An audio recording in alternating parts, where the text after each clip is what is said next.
It happens that one fine, quiet day, when the sun's rays were already breaking through the window, a deafening ringing of the telephone was heard. The girl picked up the phone, and it all started with an unexpected call.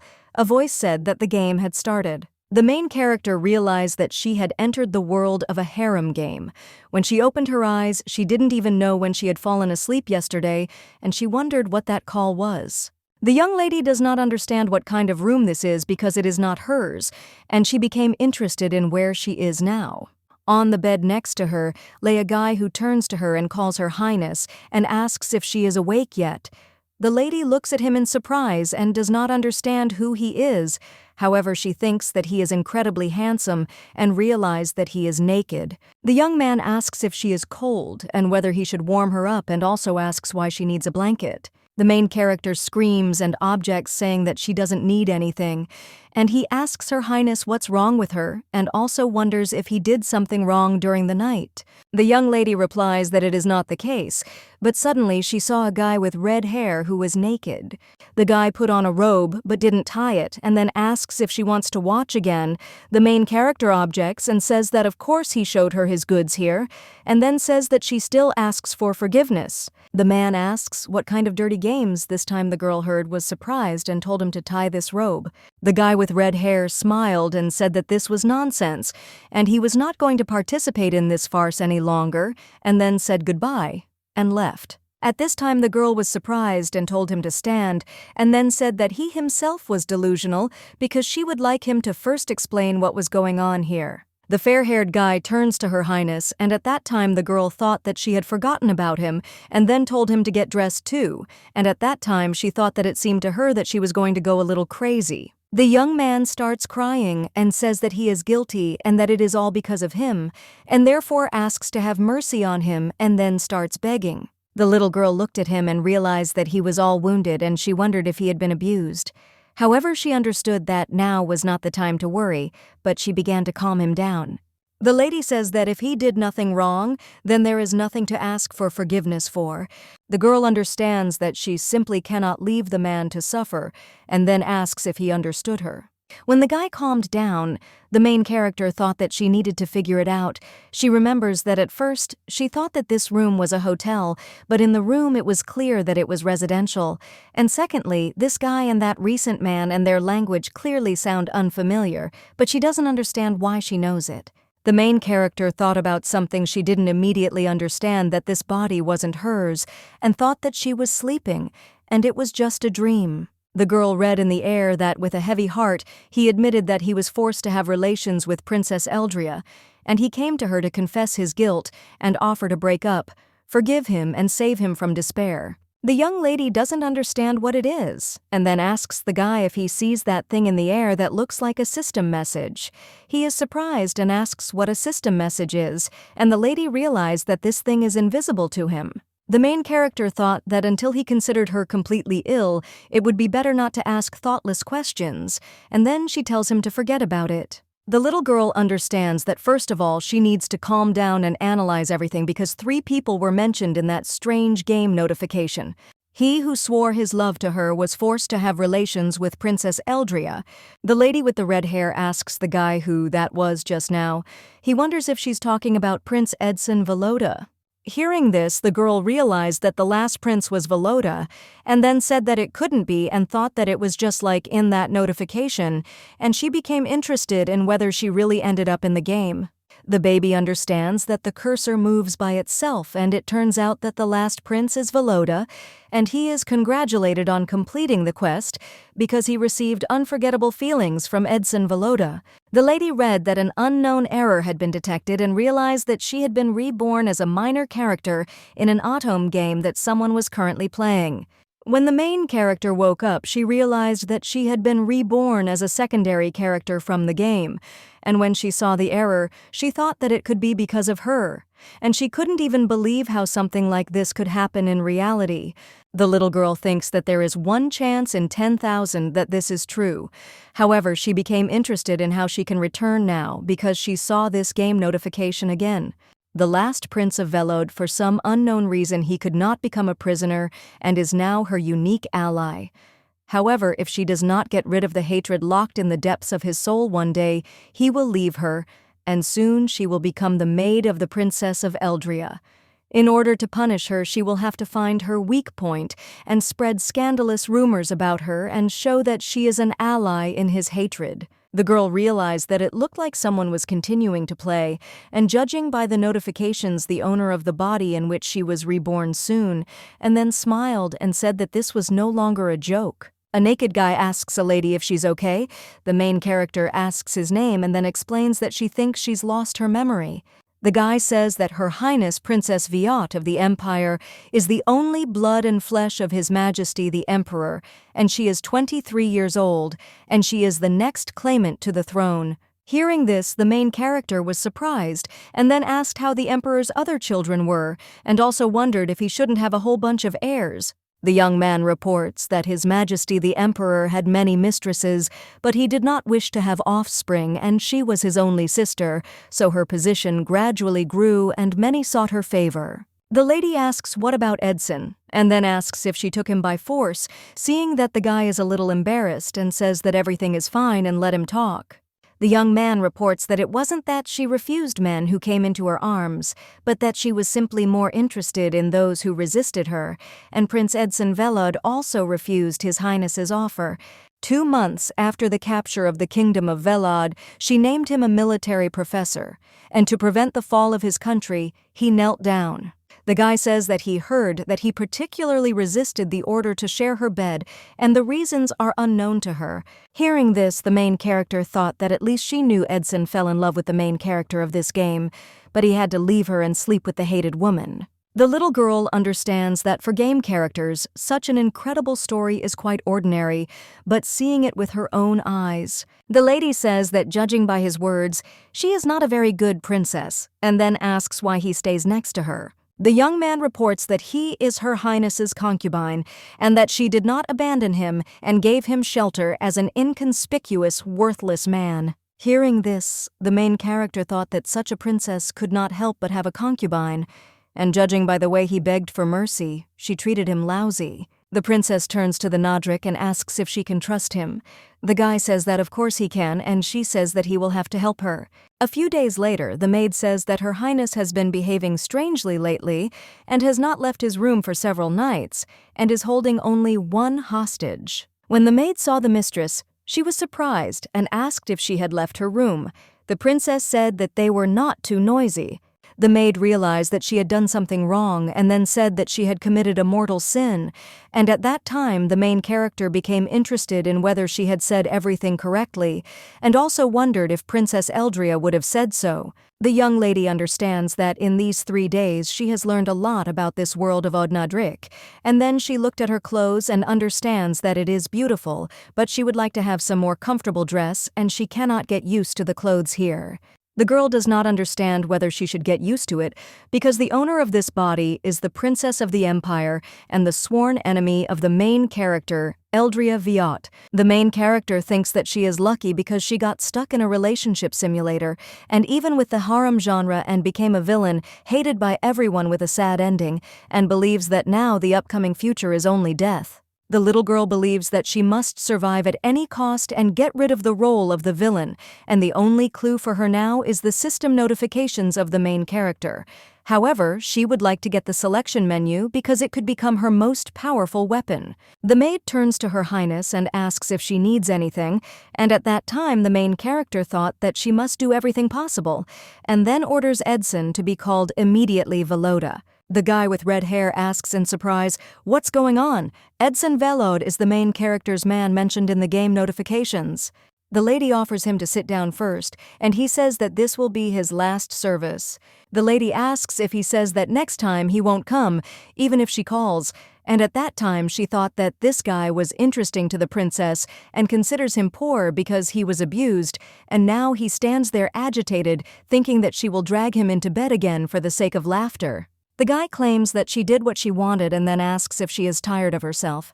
At this time, the princess realized that he was at his limit and then said that she understood, and at this time she thought that she should not worry because now everything will be different. The notification gives a hint that Sen left her for a short time, and it is unknown when he will return, and she has options for an answer and wait.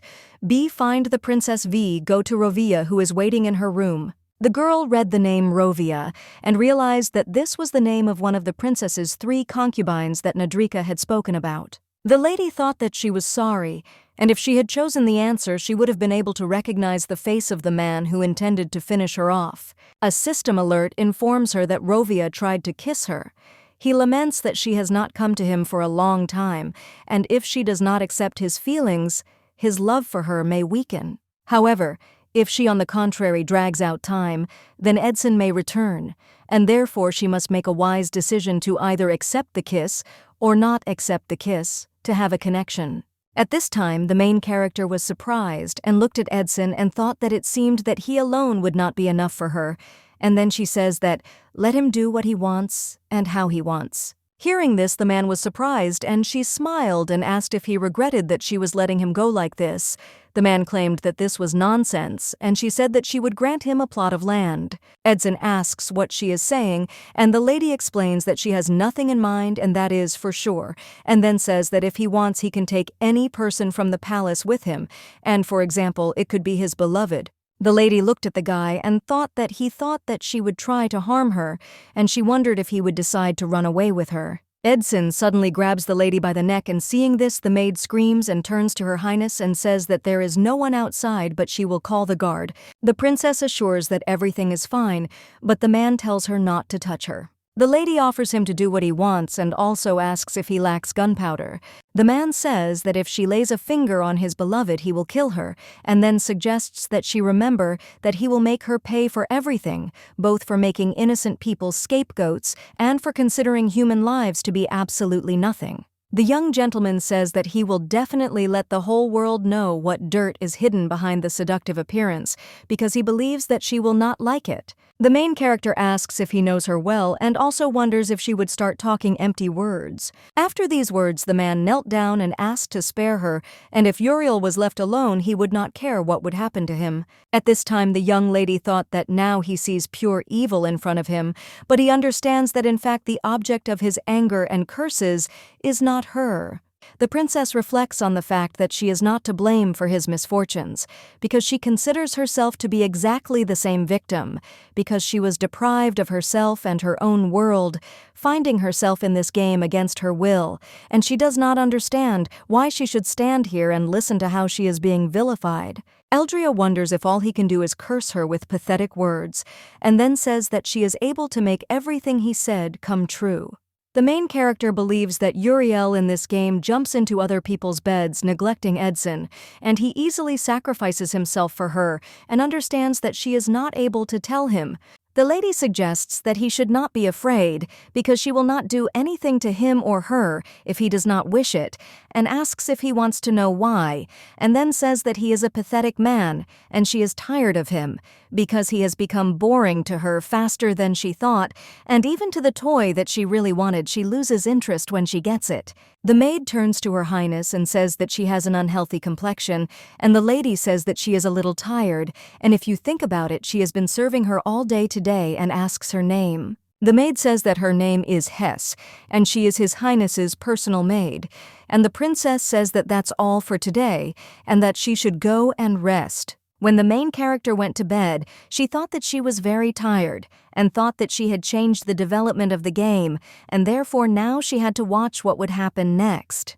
The system notification informs that in a limited time she has created a connection with Rovia, and so they congratulate her because she has captured his heart a little, and then asks if Edson is cycling is entertainment for her. The man with red hair asks if she says she didn't hear the screams of innocent people dying because of her. At this time, the princess thought that her words would sound cruel, but she believed that she had no choice, and then said that she would tell him something very interesting, where his beloved was now with whom and what she was doing, and at this time she thought that in the end, they were just game characters. Edson tells her to shut up, and the girl thinks that she just needs to get her life back. The lady reports that this woman is now with her concubine on the same bed where she tumbled with him. Having told this, the princess thought that he would immediately run to check, but she thinks that he did not have the courage to do this, but she assumes that he really trusts her so much. But in any case, their trust will collapse, and they will not be able to return to the previous state.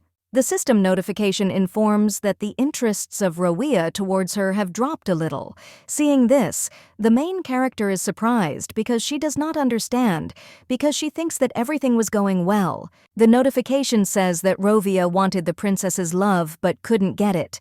After meeting her, he began to sincerely dream of her future together. However, because of her insincere behavior, he began to have doubts. He suspects that she has another man for some time. In no case should he let him know about his relationship with Edson, because today there are 29 days left. The main character does not understand what happened there since he had doubts, and the notification says that she failed in consoling Rovia because of her inattention. Consolation, passive skill, strength is reduced, and sincerity, passive skill level is lowered. The young lady thinks that she is doing something crazy there and let it all go to hell because she doesn't care what kind of friction they have there, and today she is fed up with it. When the princess fell asleep, she heard someone talking to her, and when she rubbed her eyes, she saw Nadrik. The guy sat on her bed and asked if she had forgotten him. The lady was surprised and asked why he had come, and at that time she did not understand who it was because the servant who entered her room closely communicated with her, but she could not just throw out the excuse that she had lost her memory. Nadrik reports that he heard that no one came in to her and then unbuttons his shirt. The lady asks, and at that time thought that he smelled of alcohol and thought that he was drunk. The guy says that she hasn't looked for meetings with him for a long time and there have always been men to replace her, but now, when she sleeps alone, it looks like she's even bored with that. Nadrika claims that Her Highness never called him first, and then asks what was left since he had to visit her. The lady objects and says that she is tired and therefore just wants to sleep, and at this time she thought that if her premonition is not deceiving her, she asks how Uriel is. Hearing this, the guy asks in surprise what she is talking about, and at this time the lady does not understand whether this is exactly Rovia from this game notification, the one who was with Uriel. The system notification informs that Edson wants to have a relationship with her. However, if she agrees, then Rovia can see traces of it, and at the same time, if she refuses, Edson can make her an offer that she cannot refuse. A, to refuse; B, to evade with a lie; B, to have a relationship; G, to cry. The main character smiled and thought that tears are without reason, and she thinks that Uriel is hopeless, while she thinks that Edson and Rovia want to sit on 2 chairs. The princess touches his face and says that he is the same because after meeting that woman, he had the audacity to come to her, and then claims that a man should be loyal, but today she forgives him and therefore let him be kind and leave. The guy asks if she is angry, and then tells her that he is her concubine, and then he asks why she is always so cruel to him. Hearing this, the girl does not understand why she is cruel, and then asks if he has not slept with another, and suggests that he be honest in his behavior and not let him get drunk with stupid tears. The guy asks in surprise how she can say such a thing and no one but her, and then asks why he can't and why only him. At this time, the main character thought that he was nothing more than a game character and did not understand where he got such an expression on his face. Nadrika says that today she should be only him hearing this. The lady asks in surprise what he is talking about. The girl thought that even if she is in this body now, it does not give her the right to do what she wants. He says that she should give herself to him tonight and asks for it, and then he wanted to touch her lips but fell asleep. The system notification informs that the feeling of doubt of the Rovia was automatically counted as a failure, and an unknown error was detected, and a penalty was assigned. And as a penalty, the Rovia interest was reset, Zurana. Route Rovia is temporarily closed Zuran, and depending on the success in the hidden quest, the closed route will open again. After reading this, the main character was surprised and realized that an error had been detected again, and she did not understand what it meant. Suddenly the girl heard the knights addressing her and telling her that something bad had happened. She asked in surprise what had happened. The guard reports that Prince Volodya and one of the palace servants have just been captured while attempting to escape.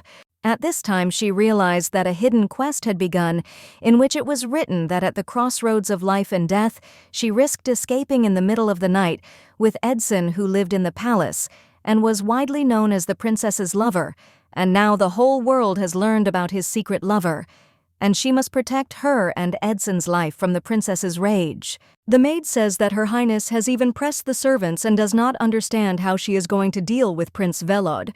After all, he tried to escape from the palace with the maid. Another maid says that this could be the death penalty, and asks if she would really go that far, since she believes that in the palace, you won't find a person more ruthless than Her Highness. The princess turns to them and asks why they did this, and also wonders if this is a way of asking her to finish them off. Edson reminds that she herself said that she was letting them go, and the lady says that this is true, but does not remember allowing them to escape.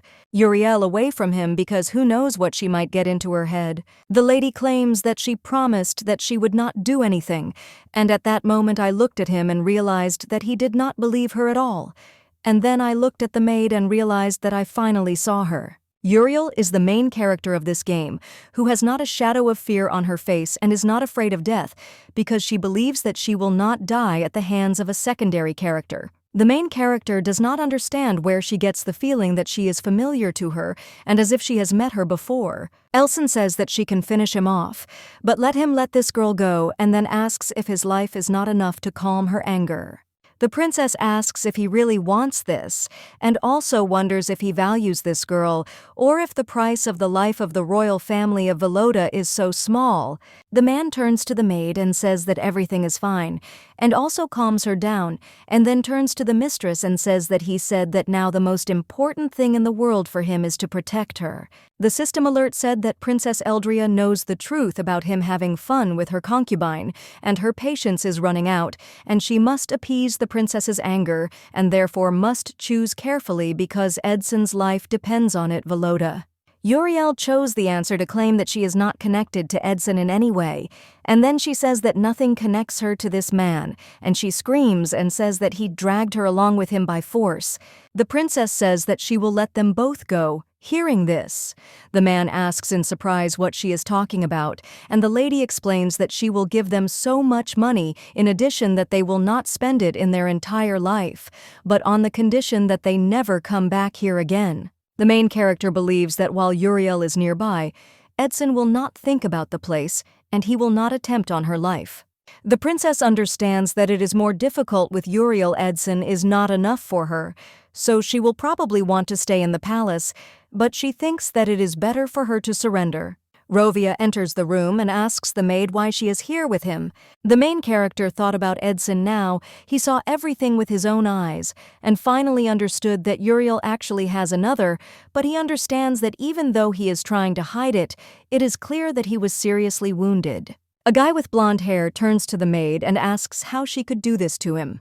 Seeing this, the princess thought about how he had recently been pestering her, and now he was sorting things out with Uriel in front of her. She didn't understand why she had to watch a scene from a second-rate melodrama instead of her precious sleep. The main character turns to Rovia and says that he knelt down, and at that time she smiled because she realized that she now had to sort out their problems. The princess says that apparently he is not satisfied with his status as a concubine, and therefore she lets him go, and he can be free. The young lady does not understand what kind of reaction this is because she said that she would allow them to do as they wish, and then she said that they too could leave the palace together. Edson objects and he doesn't want to leave, and the lady asks what's wrong.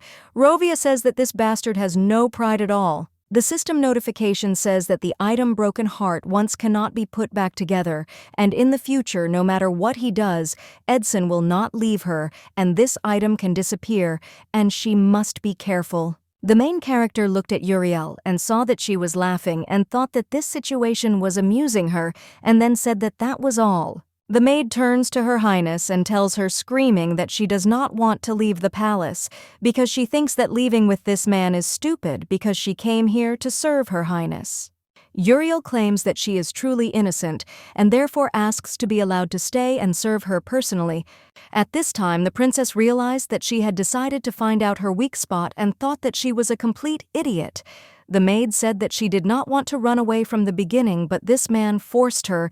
Edson tells her to stop because he thinks that she doesn't want to die and leave either. But now he says that he's burning with desire to serve her, and then asks how much their capricious Uriel wants. The main character understands that even if she is thrown out, she will not back down and will eventually finish her off. The princess understands that she must finish her off before it is too late to save her own life. Her Highness says that she can do whatever she wants, but let her forget about becoming her maid. Hearing this, the maid says that she thanks, and Edson says that he will also stay here. Hearing this, the princess thought about what it meant. This was only the beginning because the game was just beginning. The system notification informs that at the crossroads of life and death, the quest is completed and congratulations, and the reset of the interest of Rovia is saved. Rovia root Zuran went from disappearing to awaiting disappearing status, and life is awarded as a reward. Rovia asks Her Majesty why she doesn't ask him anything. She reminds him that she ordered him to leave, and he asks if she wants to throw him out, even if he is against it, and then claims that it is unfair. The princess asks what he expected since he handed her over but did not answer for it, and then asks him to name at least one reason why she should leave him nearby. The guy asks in surprise if he betrayed her, and then says that she accepted his feelings and he is broken from his daydream on the day he first saw her in the Imperial Library. The main character says that it's boring because she hoped that he would entertain her better, and then asks if he could do it with another woman and she would watch. After the first night she no longer sought meetings with him, then the guy realized that the princess made him a concubine, and all this turned out to be a dirty game. Her Majesty suggests that he come when he sorts himself out, because she will give him enough freedom for tormenting him before, and at that time she thought that she had enough worries without it. After all, she still can't finish off Uriel, even if this decision could lead to her death, even if it was the only way to get out of the game, since she can't take a person's life. The girl understands that the game can end like this with a simple game over without any casualties, because they exist in the same space, and therefore she cannot do something so reckless and believes that she has missed her last chance, but she assumes that maybe everything is going well because she managed to send her away. The main character realizes that she can now follow Uriel while she is in the Imperial Palace. The next day, Nadrika asks Her Highness if she woke up and then says that she brought water. The young lady thought that among all the people she had met here, he was the only one who remained friendly to her.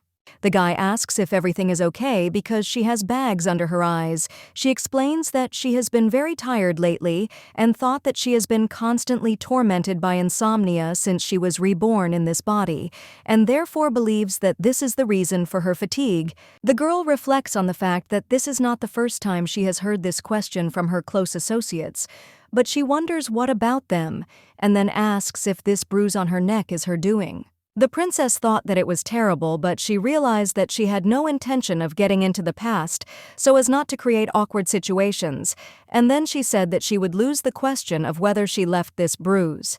The guy claims he is being treated, and the lady says whatever it is, he shouldn't lie to her. The young man claims he is indeed being treated and he would never lie. The lady says that she will believe, and then asks the maid where the doctor responsible for him is.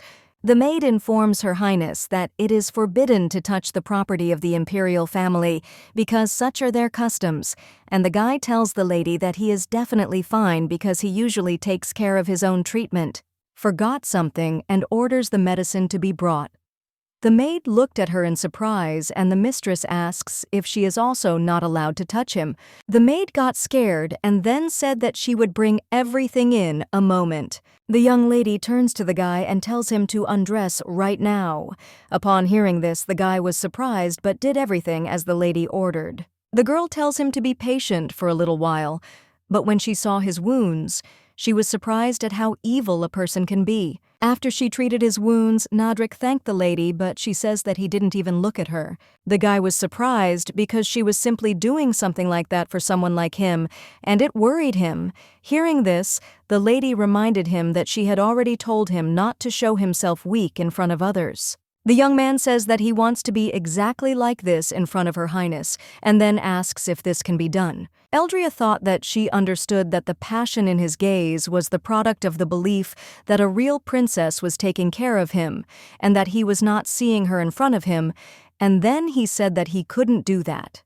The girl says that she is done with the treatment, and the guy says that there are still wounds below and asks to show them, and then takes her hand and asks to heal him. At this time, a maid enters the room and announces that His Majesty is calling her to talk before the official dinner. The lady says that she understood and asks to tell him that she needs time to get ready, and at that time she thought about something that she did not expect, but just a little more, and she would have succumbed to his charms. The emperor tells Rhea that it has been a long time since they spoke face to face, and then asks if something happened last night. Elport Enzo, Cecilia is the current emperor and the princess's brother. The main character thought that at first glance she would not understand what kind of person he is, and then says that there is nothing special. The gentleman says that he is glad to finally see her, and at that time the girl thought that now he is glad. But what will he do if he notices that under the guise of his sister, there is a completely different person hiding? The lady understands that she and the princess are close relatives, and their relationship is surprisingly warm, but she does not know why he turned a blind eye to her bad inclinations and allowed her to sink so low. The emperor announces that he has important news, and the main character thinks that she has acquired some kind of immunity status. The gentleman asks if she is listening to him, and then says that he called because he wanted to tell her about something, because she was personally interested in the results of the war and the conclusion of a peace treaty with the Rothschild Empire in the Far East. His Majesty says that so at the end of this month their alliance will come to an end, and the reason was that the defeated Kingdom of Borne was unable to pay the huge contribution and broke up into two countries between which an agreement was concluded on the internal territory of the Kingdom of Borne. Enzo explains what he wanted to say, and at that time the girl thought that she screwed up. Since she decided to get into the role of a princess, she had to take everything into account, even politics. The emperor says that he is thinking of handing over power to her and then asks her how she likes the idea. Hearing this, the main character was surprised and then asked in surprise if she heard correctly. He says that if his sister is unhappy, she can do as she wishes, and then he objects, and says that in times like these it is better to actively make connections, and then he calms her down and tells her not to worry because she has plenty of helpers. The emperor reports that her loyal knight is just returning and therefore believes that there should be no problems. Hearing this, the princess asks if it is true, and at that moment she became interested in who he is talking about. His Majesty informs that he will return with great merits, and then asks what she will do. Rhea asks whether to receive him with honors, and he says that it is a relief for him because she was not at all excited by this news, and he decided that she had completely forgotten him. The princess asks in surprise how she could, and at this time she thinks that she has no idea who it is. Enzo reminds that it was she who sent him into the very heat of the moment, and says that time flies so quickly, but he understands that 5 years ago, right after his wedding with her, he went to the front. Hearing this, the main character was surprised because she realized that another favorite of the princess had appeared. The emperor says that he even wondered if this war had arisen only because of discord between them, and then asks who could have imagined that he would return victoriously back to her. The main character thought that their relationship could not be called simply strained because she started a war to get rid of him by sending him to certain death, and he returns with victory. The system notification informs that the border knight will arrive at the palace in 10 days. Faces upon arrival, he intends to find out who she is, with whom he has been exchanging letters for a long time. Until then, she must become the princess's personal maid and arrange a chance meeting with him as the princess's second concubine, since the remaining time is 9 days. The maid looked at Her Highness and wondered what she was thinking so deeply about. At this time, the main character is thinking about how this crazy guy decided to push all his responsibilities onto her, and she doesn't understand how she could have known that everything would turn out like this. The girl remembers that the emperor said that he did not know what changes had occurred in her soul, but when he heard about the events of the previous night, he believed that she was capable of conducting these negotiations because she had enough wisdom and mercy for this. The princess understands that now she looks like this, and the soul in this body is really different. So we can say that changes have occurred because the real princess has disappeared, but has appeared as the one everyone wants to see, and she thinks that this sounds like a bad joke. His Majesty says that of course he understands that she is not yet experienced, so Sir Eclot will help her with the complex details. Raya asks if he is still her concubine. Enzo asks what she is talking about and then explains that of course until she sends him off to another war, and the girl claims that he hates her. The Emperor says that she knows very well what kind of person he is. The princess thought that she should deal with one favorite, but then so many of them came at once. The system alert tells her that she found a note left by Edson, and it said that he would be waiting at their regular meeting place. And then it tells her that she went towards Rovia and wonders who she will choose, and Edson be Rovia. Eldria reflects on the fact that despite the events of this night, she continues this chaos because she has already rejected 2 men. The girl thought that it was not Edson, and she had to escape that night, and then tells the maids that she needs to go outside. The maids were scared and then said that this can't be done. At this time, the main character doesn't understand what the princess was doing outside to cause such a reaction. The lady says that 1 maid should stay and the rest should go.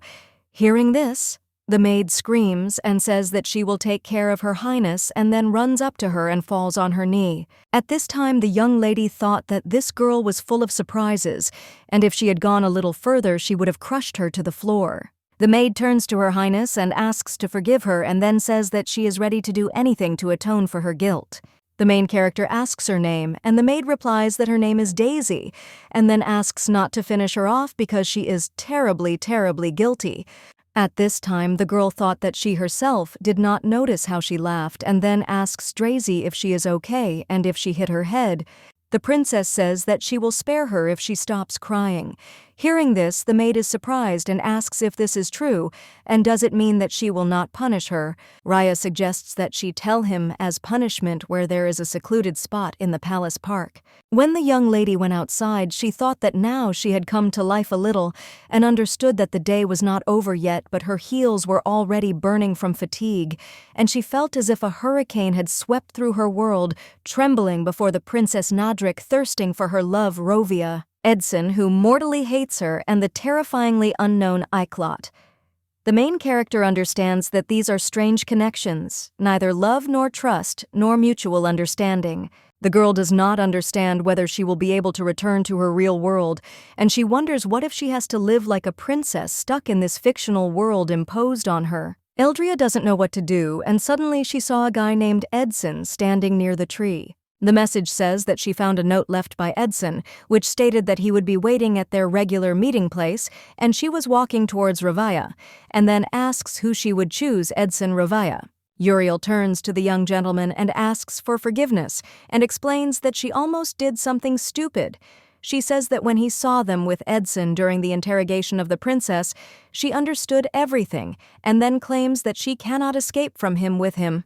The young gentleman asks if she wants to say that she stayed here because of him, and the girl assures that this is true. Edson realized that it was a lie, and now he could understand the reason why she met with him, and just like this lying woman, he does not feel any remorse. Uriel says that she is so happy that he did not hate her, and claims that this is the pure truth, because at this time she is now sincere with him. At this time, the guy thought that both he and she do not love each other, but the maid hugs him and also wants to show that she is sincere. The girl says that she wants to meet with her highness. Having heard this, the guy does not understand why she needed this, but she asks him because she believes that he is the only one she can turn to. The young gentleman says that he will help her because she is a woman close to him, and he values her. Uriel thought that she had not received a single bell about the increase in interest, and then the system notification was fierce, pissed her off, and doesn't understand how he could cool off towards her and considers him a cunning bastard. The message says that Rovia's interest is 0 and there are no changes.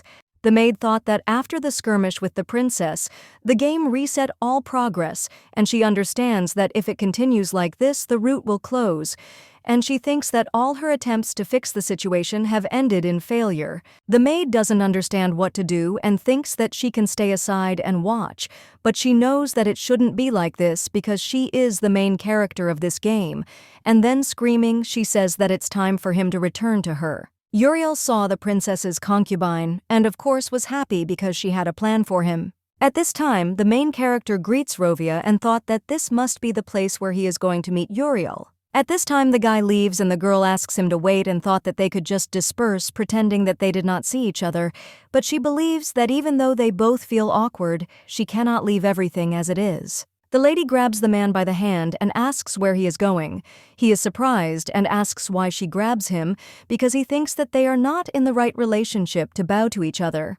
The main character wonders if he will leave without even saying hello, and at that time she saw a notification that Rovia doubts her because of her desire to meet Princess Eldria, and there are answer options. A, say that she wants to become a personal maid. B, say that she wants to beg for forgiveness and get Rovia. C, don't say the reason. The young lady understands that she left Edson and went to Rovia and thinks that she doesn't really need him, but no matter how important the place of her personal maid is, she acts so cruelly. The young gentleman asks if she has come to say that she has changed her mind. Hearing this, the princess thinks that she has already said that he has bored her, and that if she drives him away, it will look strange. The lady offers him to stay until he himself wants to leave, but in exchange he will no longer be a prisoner, a hostage, or a guest.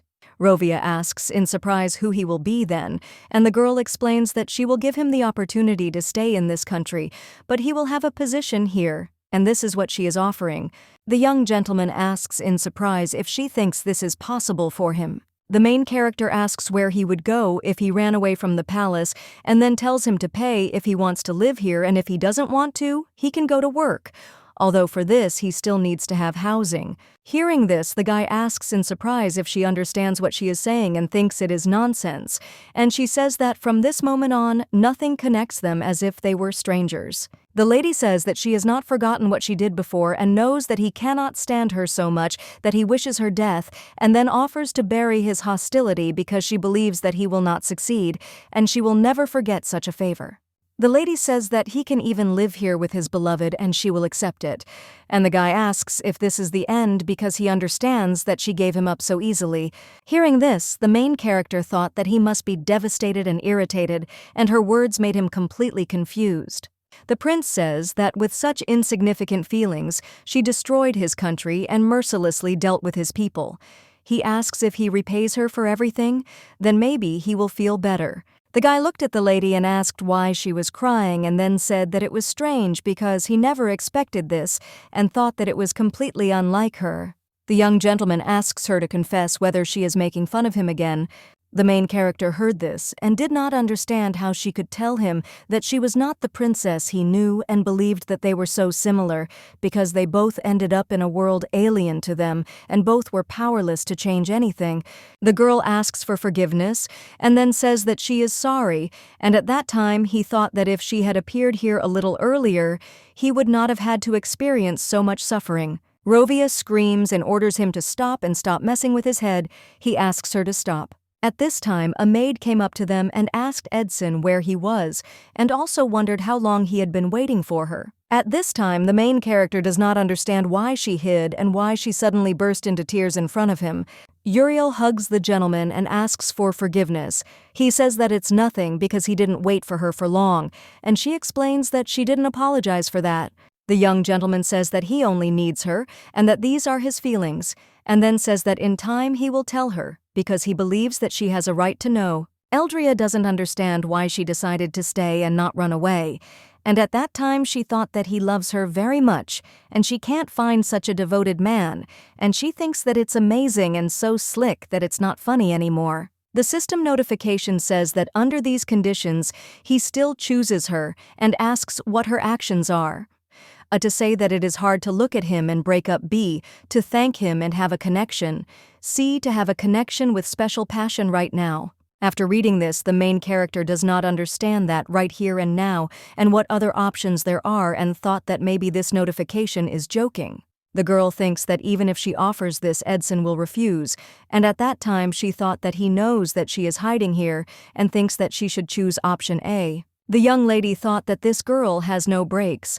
The young master tells her to wait because he thinks that suddenly someone will see, and the maid says that she doesn't care because they don't need to hide their relationship anymore, and then they kiss. The maids ask her highnesses if she has returned, and at that time the mistress thought that she had hung around there until sunset, until they had had their fun, and that she was tired and only got a migraine. The main character thought that she and Edson were similar, but she realized that, unlike her, he has someone dear to him. And when the lady entered her room, she saw the Nadrik and then asked what happened since his face was gone. The guy turns to Her Highness and says that the woman touched him, and the lady asks in surprise what woman he is talking about. And at that time she thought that Nadrika thinks that she is a princess who has lost her memory, and since she is the current one, she knows this woman. The lady asks if he is talking about Uriel, and at this time she reflects on the fact that she was thinking whether Nadrika is one of the love goals of the game for Uriel. The princess asks if he slept with her. Hearing this, the guy screams and claims that he did not do it and would never do it. The main character looked at the guy and does not understand why he even cries so beautifully because she would admire it forever. She thinks that she and Uriel are clearly not close. The lady asks who, if not she was so impudent that he dared to touch her concubine. Nadrika says that everyone knows that even if he is harassed, Her Highness will be told. The lady asks why he has remained silent until now, and he replies that because then Her Highness would have finished him off. The young lady asks if he thinks she is capable of this now, and the guy replies that she is, and the main character asks where this woman touched him. The guy looked at the lady with embarrassment and she then kissed him. He says that he doesn't remember, but if she tries again, then he will remember. The girl kisses him on the hand and asks if that's where they kissed him, but he sits quietly and doesn't even move because he really likes it. By guards enters the room, he addresses Her Highness and says that he is a gentleman from the House of Lebanon. The knight explains that this man persistently demanded to meet with her, and they tried to drive him away, but he suddenly broke through. The gentleman fell on his knees and claimed that he was guilty, and the princess said that that was enough and let them see him. At this time, the gentleman hearing this screams and tells them to take their hands off him because they don't even know who he is, and then turns to Her Highness and asks why she pretends not to recognize him, and then says that he is her favorite, and she said that she will soon give him status. The princess says that unfortunately this will not happen, and then orders to lock him up for the whole night. Hearing this, the man screams and says that he cannot believe it. The gentleman screaming says that she took the rusty one, and as soon as he becomes Her Highness's concubine, the first thing he will do is cut off their heads, and then screaming tells them to let him go. At this time, the main character thought that as soon as they appeared before her, they began to shake with fear, and she thought that apparently it was nothing for the princess to destroy someone's tin. And if it became interesting, are all these bloody traces of her deeds. The girl understands that she does not need a life where everything depends on her so much that they watch her every gesture, and as if on command cry or smile. The princess approaches the guy and asks if he thinks others can't touch him because he belongs to her, and then hugs him. The guy agrees with her, and the lady explains that he belongs only to himself. The lady says that that is why he acted as he saw fit, and did not do what he did not like. Hearing this, Nadrika objects and says that he does not like what Her Highness does not like. She says that it was like that before, and she ordered and he obeyed, but this is not what she wants now. The lady says that she wants him to become more free and happy, and then kisses him on the cheek. And at this time the guy blushed, and she thought that he looked very cute. Eldria says that if he doesn't like something, then she doesn't either, and thinks that it's very good. The maid brought the lady tea, and she asked how long she had been working in the palace. The maid replied that it was the 4th year. The princess says that this is not a small amount, and then claims that then she should know that Nadrika confessed to her very long and frankly yesterday, and she was surprised that many in the palace do not take her seriously. Hearing this, the maid was surprised and frightened, and then asked what he told her. She turns to Her Highness and claims that she is not guilty of anything, and the mistress says that she knows everything. The maid falls to the floor and begs for mercy, and then says that she has committed a mortal sin. The princess says that if she wants to live, she will have to answer all her questions without a shadow of a lie. The knight turns to Her Highness and tells her that they caught them as she ordered.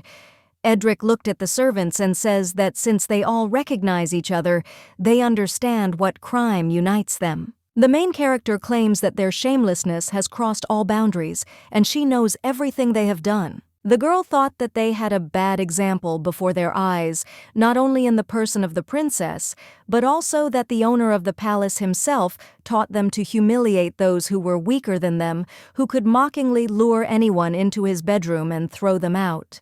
The princess raised her hand, and the knight said that he understood, and then pulled out his sword. Seeing this, the maid screamed and turned to her highness and reminded her that she promised to spare her if she told everything. The lady says that she would not like to stain her shoes with blood, and then orders them to be taken outside. And at that time she thought that in fact she does not want red liquid on her hands, but she also could not help but frighten them. Eldria says that she was thinking about beheading them as a warning to others, but she will give them another chance and suggests that they remember because there will be no mercy the second time. The next day, the maid tells the other maids that her mistress is very cool, and her highness turned out to be even cooler than she thought. The maid asks Drazy what she is talking about and who is cool, and the girl replies that it is her highness. Hearing this, the senior maid asks if she has eaten enough of the conditionally edible mushrooms and is now delirious. Drazy assures that this is not so, and that the lady is such a sweetheart, and that serving her highness is God's grace. The maid asks in surprise if she's crazy, and then wonders if she doesn't know that this princess has killed several servants again. And at that moment she thinks that this is pissing her off because she had to give herself to some freak in armor so that he would cover her. Drazy says that if her highness did this, then they deserved it. The dark-haired maid asks in surprise what she knows, and it seems to her that she has not yet experienced her wrath. Hearing this, Drazy was surprised and wondered why, and then said that she had of course screwed up a little in front of her, but she had forgiven her and therefore now works hard for her highness, and then asked why she should be punished. The maid asks in surprise what she has done, and at that moment she thinks that it is scary even to ask. Drazy reports that she stepped on her highness's dress and ran up to her and then slipped and fell right on her, and the lady caught her and then reports that her highness is a sweetheart. Sitting at the dinner table, the main character says that she wanted to talk to him about one matter. The emperor says that he is always ready to listen to her request, and then asks why she is hesitating today because she knows that there is no refusal for her, and therefore suggests that she not be shy and continue, because she is anticipating something interesting. At this time, the main character became interested in whether he would be so disposed if he found out that she was not his sister, and then says that it is necessary to determine the location of the Prince of Veloda, since now she no longer has a reason to keep him near her. Enzo says that it is reasonable because keeping a person who had fun with the servants near her may not have a very good effect on her authority. The lady says that if the status of her concubine does not suit him, then another place should be found for him according to his title. The gentleman thinks that this is a good idea, and therefore will think about it. Raya says that she decided to leave the maid who was going to run away with him because she begged her to give her a chance to prove her loyalty. The emperor informs that the name of this maid is Uriel. Hearing this, the girl asks in surprise how he knows the name of some maid. His Highness says that he receives reports about what is happening in the palace, and she is a beauty with black hair and scarlet eyes. Hearing this, the main character realized that he immediately changed the subject, but suspected that the emperor was definitely interested in Uriel, and she became interested in what if there was a connection between them in the game. The princess asks Hess how things are going. She says that she has sorted everything out as she ordered. A few days ago, the main character reports that she heard everything while she was waiting for them, and therefore they must be ready to leave the palace tonight. The lady says that she will spare them, but this does not mean that they will escape punishment. Hess tells the lady that she has prepared documents for an urgent dismissal, and the princess says that they will be transferred to another place and will become her eyes and hands there, and they are forbidden to communicate with their former colleagues. The lady says that if it turns out that they are hiding something from her again or deceiving her, then they will pay for it, and then says that from this moment on their lives are hers. The princess tells the maid to send people to the imperial palace this time and let them find out whether His Majesty has encountered Uriel. The next morning, the main character looked at the guy and thought that he was sleeping like an angel, and she looked at him all night, but couldn't get enough. The girl understands that in this world alien to her, his feelings have become her only support. Nadrika woke up and wishes his lady a good morning, and she asks if he had a good rest and then kisses him, and at that time she thought that she could not have endured all this without him. The main character believes that little by little she began to get used to life in the palace because she thinks that it's good that she's a princess and not a servant. When the maids saw Her Highness, they said in surprise that the pantsuit suited her very well. At this time, the young lady thought that she should not imitate the princess's behavior, but maintain a balance between her personality and hers, so that the differences would not be obvious. Drazy looked at the lady and thought that the princess was dressed to go out and wanted to take a walk again, and therefore thought that she should serve her on the walk. At this time, the girl thought that it was written on their faces that each of these maids wanted to go with her, and then asked if she would join them. The maid tells the princess that the weather is very beautiful today, and she has made her tea and then gives it to her. Drazy says that she is so glad that the lady invited her along. The lady says that she is pleased to hear that. The maid says that she wove this wreath of flowers especially for her. The princess says that it is very beautiful and then asks if she will teach her how to weave it. In a few minutes, the lady made a wreath of flowers, and when the maid saw this, she said that she had talent and asked if she would give this wreath to that person. The lady asks in surprise who she is talking about and also wonders if she means Nadrika and why she does not call him by name. Drazy says that you can't just say the name of a person who belongs to the imperial family because everyone calls him that person, so she does too. Rhea wonders if he is never called her husband, for example. The maid says that he has an unofficial status, and husbands are usually called not by their first name, but by their last name. And since he was a slave, he does not have a last name, and she thought that maybe that person was a nickname that the servants at court gave him. Drazy reports that their position is always higher than that of ordinary people. Hearing this, the main character thought that she guessed that there could be an era of slavery here, but she did not assume that Nadrika was a slave because in the palace, he is the most disenfranchised, and thinks that his duty is to patiently endure everything. The lady understands that because he desperately needs her protection. And then she saw the notification that the Eldrian princess's weak point had been revealed, Viata. She failed to expose the weak point due to insufficient grounds, and she has one attempt left and it is yes or no. Uriel clicked no, and the notification said that if she wanted to increase the probability of success, she should wait for the right moment.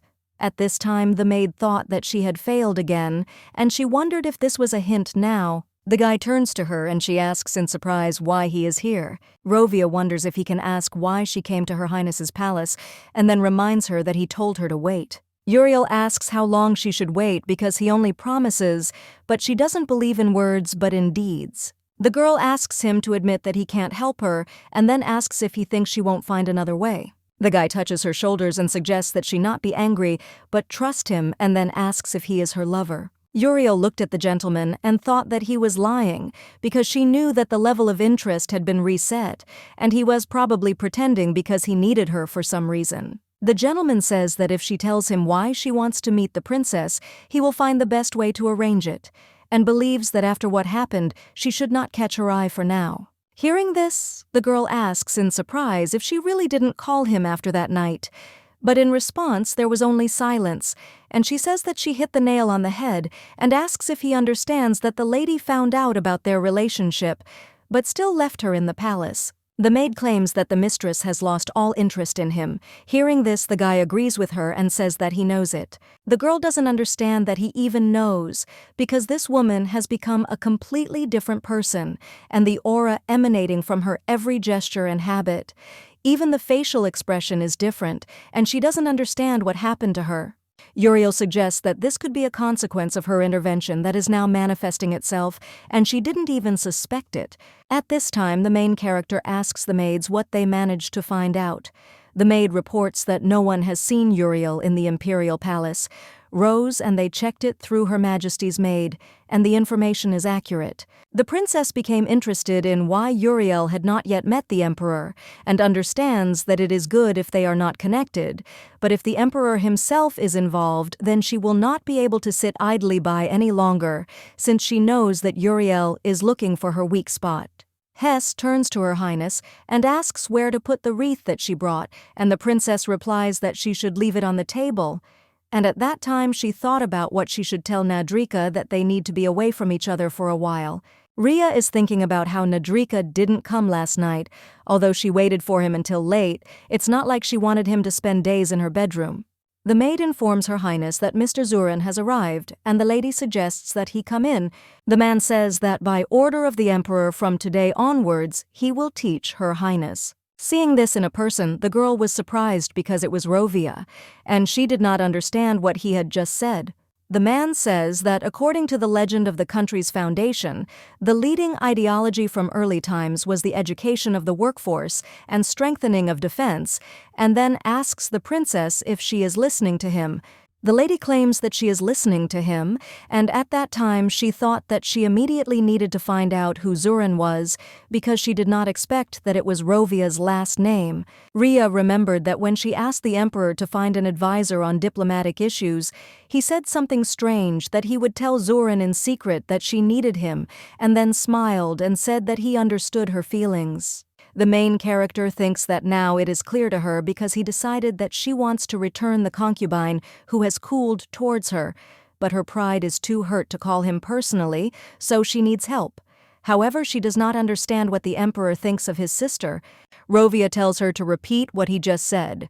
She tells him that after the war and colonization of the captured states, the tribute received from them became the basis for the growth of their empire, and asks if the war and colonization alone strengthened them. The man claims this is true, and then states that the amount of harvest from their land was not enough for the growing population.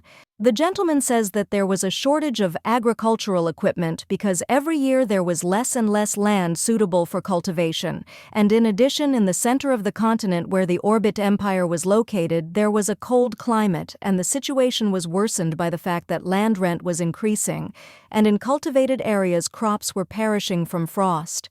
Hearing this, the girl asks in surprise how, and he says that their solution was magic. The empire, which foresaw its decline, expressed resistance to the widespread expulsion and extermination of magicians at that time. Rovia reports that thanks to the possibilities of magic, the borders of their empire have greatly expanded, and in truth it was possible to expand them even further, but this required a corresponding increase in the army and weapons. The man reports that if you thoughtlessly enslave lands, there is a danger not only of protests by the indigenous population, but also that the taxes collected will not cover the costs of maintaining the captured states, and it is more profitable for them to be colonies. Zuran says that the Born Kingdom, which was geographically favorable, was originally the prey hunted by the Rothschild Kingdom, and the climate in this country was mild, unlike Velod. Hearing this, the main character asked about Velode. The man explains that Velode is full of mineral mines, so it is an excellent colonial source of income, and in some sense it is a treasure trove of gold, silver, various rare stones, and marble. The princess explains that she didn't mean it that way because she thought she had completely destroyed the bike. Rovia wonders if he has noticed any semblance of pangs of conscience in her, and the girl asks if it is because of him that she has no conscience. The man says that he doesn't believe her, but even if she's not playing a prank on him, it's not only her fault, and it's true that the emperor cares very much about Her Highness, but he's too calculating to miss out on a real benefit. The gentleman says that Her Highness wished to capture Prince Edson Valoda and His Majesty, his lands with mines, and therefore their interests coincided, and the emperor satisfied not only her whim and then says that remorse, and it does not suit her. Rovia asks if she is going to ask him for forgiveness, and also asks if it is too late for her to regret. The lady claims that it is never too late, even if nothing can be changed. The princess says that if a person does not look back, he cannot change, and guilt alone cannot atone for sins. But it is possible that she can prevent mistakes in the future, and therefore considers this important. The main character suggests ending their lesson here because she is a little tired and wants to rest. At this time, the man does not understand how she can feel sorry for someone other than him, and he does not really understand who changed her so much. Nadrika entered the room, and when Rovia saw him, he asked in surprise how he dared to appear before the lady without an invitation. At this time the guy was a little embarrassed, and then asked for forgiveness, but the master stopped him and said that he was a puppet slave for bed pleasures, and should only do what he was told, and he should rush at the snap of a finger and not show his nose unless called. Rovia asks how he can impose himself so brazenly on Her Highness. The guy claims that he is no longer a slave. The gentleman asks if this cancels his low origin and then asks if he has decided that since she hasn't let him out of bed for several days, he is irreplaceable, and then tells him to remember his place and behave appropriately and not to delude himself anymore. At this time, Rovia thought about what they say, that Her Highness has been keeping only that man near her for several days now and seems not to notice other men. And this guy acts as if he means something to her, as if he doesn't know that she can't sincerely love someone. Nadrika asks who he is to talk to him like that, and then says that he betrayed Her Highness and did not even try to beg for forgiveness, and after that he thinks that he will be able to teach someone. The concubine says that he is impudent, but at least not like him, a wild beast who knows no devotion and compassion. Rovia wonders what is the point of begging for forgiveness if she knows she will not receive it, and the guy claims that there is always a point even if she knows for sure that she will not be forgiven. The young man came into the lady's room and looked at her sleeping, then took a blanket and covered her and wished that she would certainly have good dreams, and then kissed her. The man asks permission to introduce himself, and then says that he is the captain of the Knights of the Imperial Palace Leo de Fed, and the gentleman says that his name is Rovia Zuran. 20 minutes ago the man said that he would recommend her a manual that from now on should become her reference book, because today they found out what level of knowledge she was at. But for a more in-depth study of the material covered, she should read it before their next meeting. The main character says that she understands and says that on her way from the training ground she will stop by the library. Hearing this, the gentleman asked in surprise whether she was going to the training ground without the accompaniment of servants, and the princess answered that she was, and at that time she thought that it would be good to find out about the hiccups from other knights. Rovia asks if it would be better if he accompanied the lady. Hearing this, the lady does not understand what he means, and then asks if she allows it. Will she show sensitivity? The man says that this is true and Her Majesty agrees to let him accompany her. At this time the main character thought that it was her fault that she got emotional and gave in to him, and then she said that she already knew everything from the official report, but wanted to personally verify the exam for promotion to knighthood, in which Edson decided to participate, Velad. The princess says that he doesn't understand, because she's not going to protect him at all. The captain suggests that they admit that it's a misunderstanding, and then says that, if you think about it, Her Highness has a separate knightly detachment under her direct command, and wonders why she doesn't just assign him there. Rovia screams and asks how he dares to speak in such a tone. Lo thinks that since they came they should first find out if there is a vacancy there, and only then make a final decision.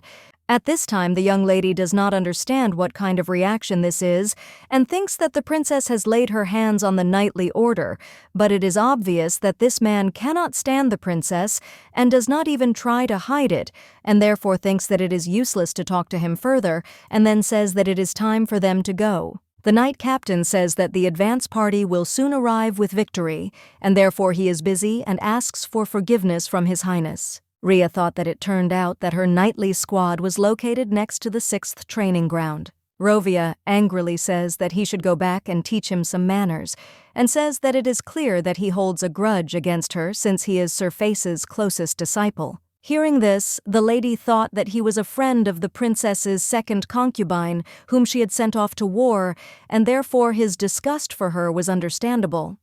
And then she said that Rovi did not teach anyone good manners because silence was a sign of consent.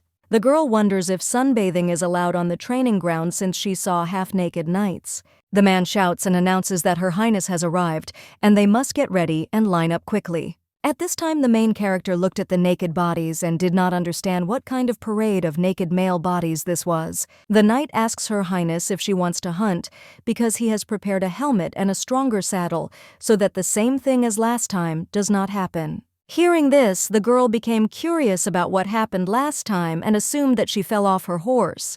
Rovia asks the lady in surprise if she remembers, and then says that during her sexual experiment, her partner fell off his horse, and she said that hunting especially turns her on.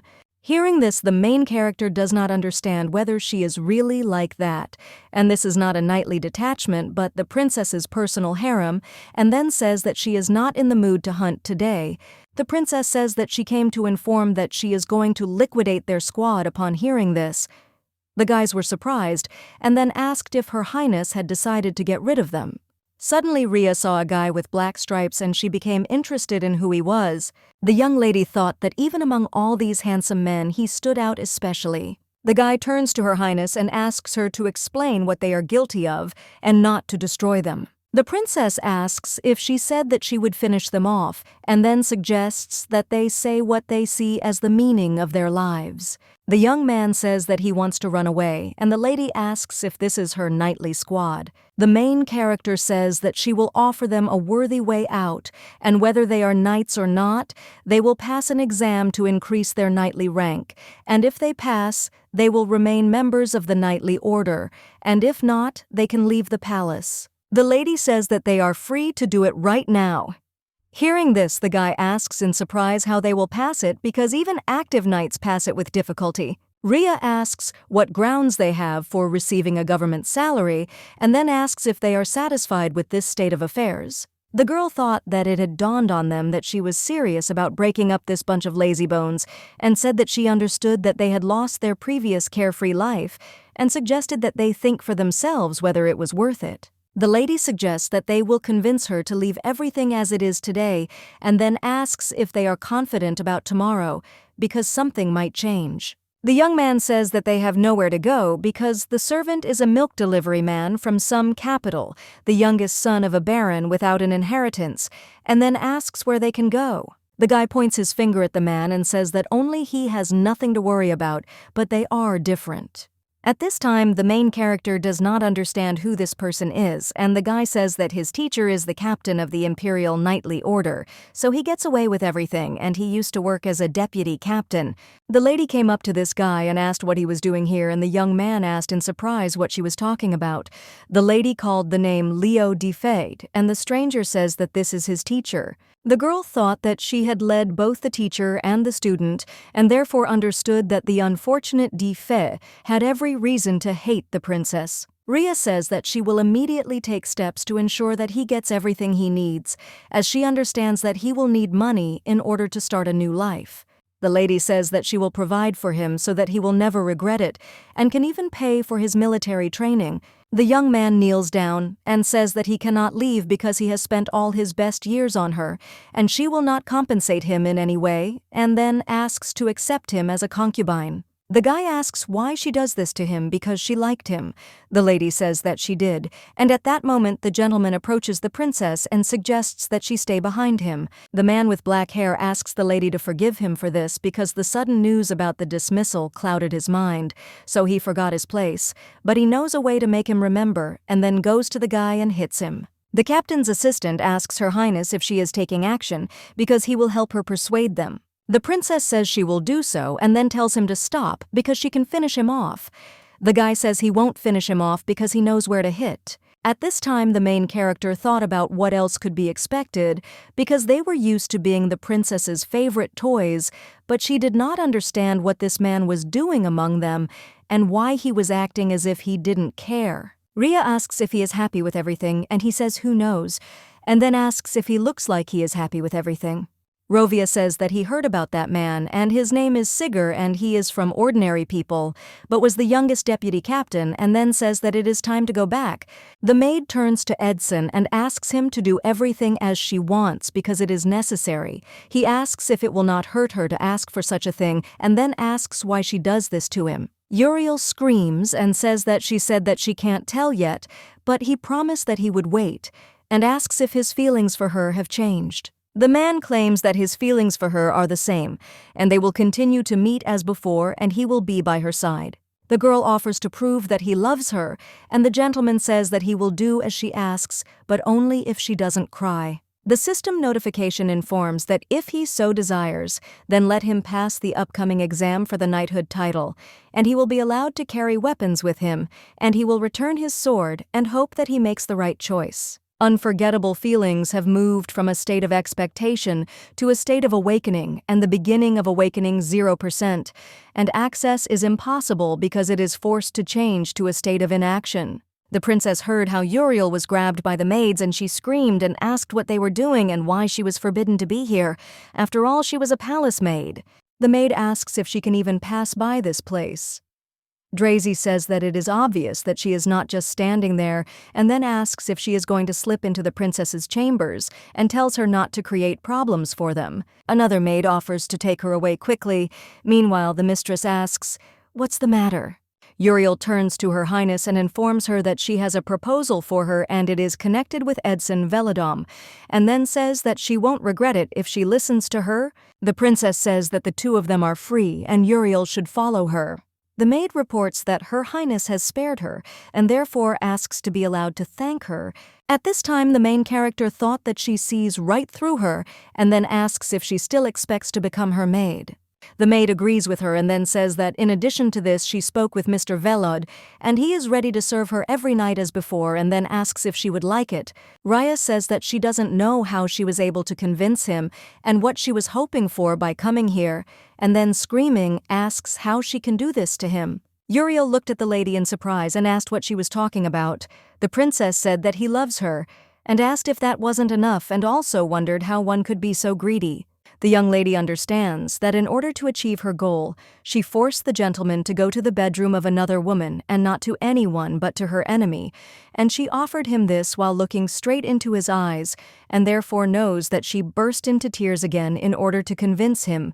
Uriel asks if Her Highness has a little of that which she owns but does not use, and also wonders if it irritates her that she owns Edson's feelings and orders him to give her his heart. Raya suggests that she keep quiet if life is dear to her, and then tells her that it will never be the same for her, and therefore she must accept it. The system notification says that an unknown error has been detected, and a new ending has been found to be happy with what you have. Due to the change of the princess, a hidden ending was revealed when choosing. They will be able to avoid the shadow of death above them and get out of the whirlpool of fate, but will forever be denied endless glory and untold riches. The roots of Rovia will be closed, Zuran and Iklot faces in process. The main character offers Uriel to choose whether this option will suit her, although it is known what awaits them at the end of the game. But it is interesting whether they will return to their world or will be stuck in this one forever, but maybe eternal peace awaits them. The system alert tells them that they can't turn back, so they have to decide wisely and choose to be happy with what they have, or not to choose, because this is the only happy ending where they don't have to finish each other off. Uriel chose the answer not to choose and then asks what she has to lose. The notification said that this is a hidden ending, and being happy with what she has was destroyed. The girl says that she suggested this only because she wanted to be useful to her, because every sleepless night she thought that if she disappeared here, not of her own free will, and continues this game out of hopelessness. The main character reflects on the fact that she thought that they were similar, and that by revealing the whole truth they could help each other, but she made her choice without hesitation. Uriel turns to Her Highness and thanks her for listening to her, and then says that she is embarrassed that she could not thank her because she said everything she wanted, and with that she takes her leave. The princess tells me to tell Edson that this will not happen, and that he should not worry about it. Rhea got tired and lay down on the bed and thought about how similar they were, but their paths were different, and she wondered if there really was another way out. When Drazy saw Uriel, she asked in surprise what she was doing here because she was forbidden to be here. The maid asks if she heard and then says that the ban has been lifted. Drazy asks in surprise how it was lifted since she was the one who caused such a fuss yesterday, and therefore thinks that it can't be. The dark-haired maid asks what she is saying and how she can lie, especially when it concerns Her Highness, and then says that she was right because their mistress is such a magnanimous person. Uriel says that they talked to her, and from that day on she became her personal maid, and now you are carrying out her first assignment. Drazy asks in surprise what she wants from her, and the maid says that this assignment concerns her, and Her Highness said that she cannot simply enjoy her company. Hearing this, the maid was surprised because she did not understand why Her Highness did not say this personally. Uriel reports that she has a secret matter, and the work is not difficult, and therefore she must try to do it as discreetly as possible and simply pass this note to the person who is currently at court. At this time, the princess grabs this note and says that she does not remember giving instructions, and then says that she wants to see what is in the note. The lady reads that Sir Teleris sends her a gift as a greeting, and this will dispel his fatigue after a long journey.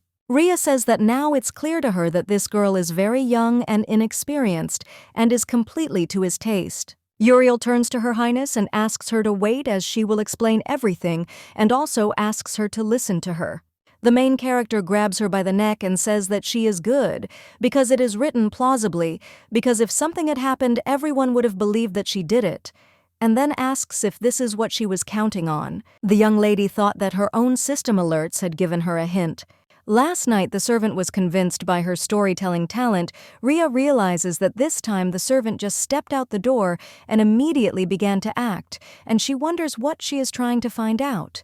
The system alert says that this is a dirty rumor, and the rumor is that the Marquis of the South Teleris Brita is taking away from the palace the maids that suit his taste, and therefore understands what she wanted to do with this information. Rhea asks why she needs this, and what benefit she will gain from destroying this gullible girl, and then tells her to answer. The system alert says that this is a useless weak point of Drazy Fran, and this is not a mistake but such a minor weakness that it is considered a failure. And she only angered the princess, so she recommends never to mention it. At this time, the main character thought that she first saw the system window revealing a weak spot when she was with Drazy on a picnic, and she thinks that someone blabbed about them if, because of her, this girl almost got into trouble. The princess asks if this girl is hers, an inanimate person, because she doesn't understand how she can do such a thing and thinks it's low. Uriel explains that she tried for her sake and wanted to earn her forgiveness and help her win her favor because she knows that this aristocrat has real power in the south.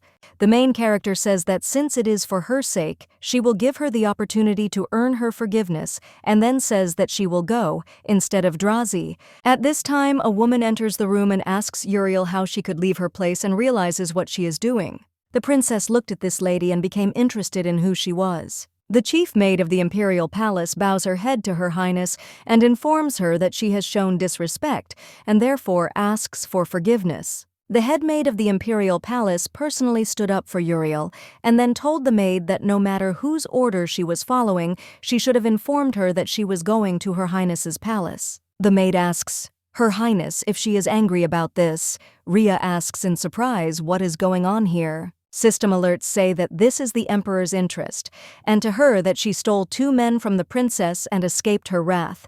The Emperor has a strong interest and he is going to get to know her, but while he is interested in the palace, no one will harm her.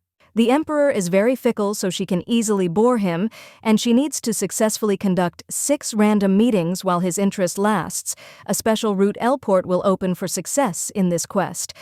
Enzo Cecilia. The young lady realized that the emperor of this country himself was interested in her. The main character reminds that she asked the maid why she was here, and at that time she thought that the special route, and this is the first time this has happened, and she became interested in what would happen if the emperor united with Uriel. The princess assumes that he may decide to kill his own sister, and therefore understands that she should not sit back and wait for her end. The headmaid apologizes for the disturbance, and the mistress says that she doesn't need her apologies, and if she came for Uriel, she won't let her go so easily, at least without due punishment. The maid asks Her Highness to calm down, and then says that she was carrying out His Majesty's order, and it was she who conveyed it and therefore is ready to accept the punishment in her place. Hearing this, Rhea realized that this was nonsense, since the maid was trying to pull off the disclosure of a weak spot, and the Emperor could not be involved in this in any way, but if you believe the system notification, he is interested in Uriel. So the headmaid shields her by using his name. The princess asks if she is saying that it is an order from the emperor, and then asks if she is embarrassed by the contents of the note. The lady thought that she understood what Uriel was trying to do, but she still continued to stick to her guns. The headmaid says that she finds it difficult to understand His Majesty's meaning, but she is indifferent to the aristocrats on the outskirts, and thinks that maybe he was trying to establish relations with him on her behalf, and then reports that His Majesty expressed a desire to meet with this maid right away. The maid believes that he will decide what to do with her since she came to Her Highness's palace despite the ban. The princess screams and says that no matter whose order it is her palace and it is up to her to decide what to do with the people in it. And then she says that she is going to the emperor, but until she returns, no one will move from this place. Her Majesty orders the guards to take this servant and guard her until she returns, and also not to take their eyes off her. The Emperor turns to Rhea and says that this is a pleasant surprise. The main character looked at him and realized that everything had already been conveyed to him, and then asks if he wanted to see Uriel. Enzo thought for a moment and then said that it was a shame, and asked if his secret mission upset her. Hearing this, the girl thought that this was a lie because it was clear who was in charge of the head maid, and now he was uncomfortable admitting the truth because of the fear of a quarrel with her. The princess says that Uriel will not come, and he asks if she is saying that she is disputing his order, and the lady says that in the future this girl should not be here because she forbade her to approach her palace. Well, she broke the ban. Her Majesty says that this is considered treason, and only she follows the laws of the empire. The Emperor tells her not to worry, and then tells her that he will not kill her, but asks her to revoke her order.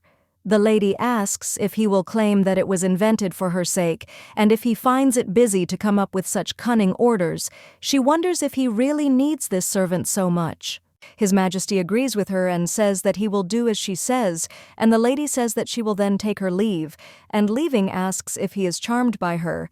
The main character knows that in the game Uriel and the Emperor were supposed to have 6 random meetings, but she understands that now none of them will happen. The system notification says that she has entered the state of imprisonment, and the event of the Emperor's call was automatically cancelled because the Emperor had already changed. In the evening, the mistress tells the maid to report to her. Hess reports that she received 7 lashes. Hearing this, the princess thought that it would hurt her to walk and sit for some time, and then asked how Drazy was. She answered that she was told to rest until tomorrow, and now she is in her room. Her Majesty says that she found out where Nadrika was now, and at that time she remembered what she told him to take good care of himself in the future. Rhea decided to visit this guy, and when he saw her, he asked in surprise what she was doing in his wretched home. The lady says that since he doesn't come to her, she came to him and then takes him away, and says that it was so long ago and thought about how he has a warm, soft scent, and then says that she missed him.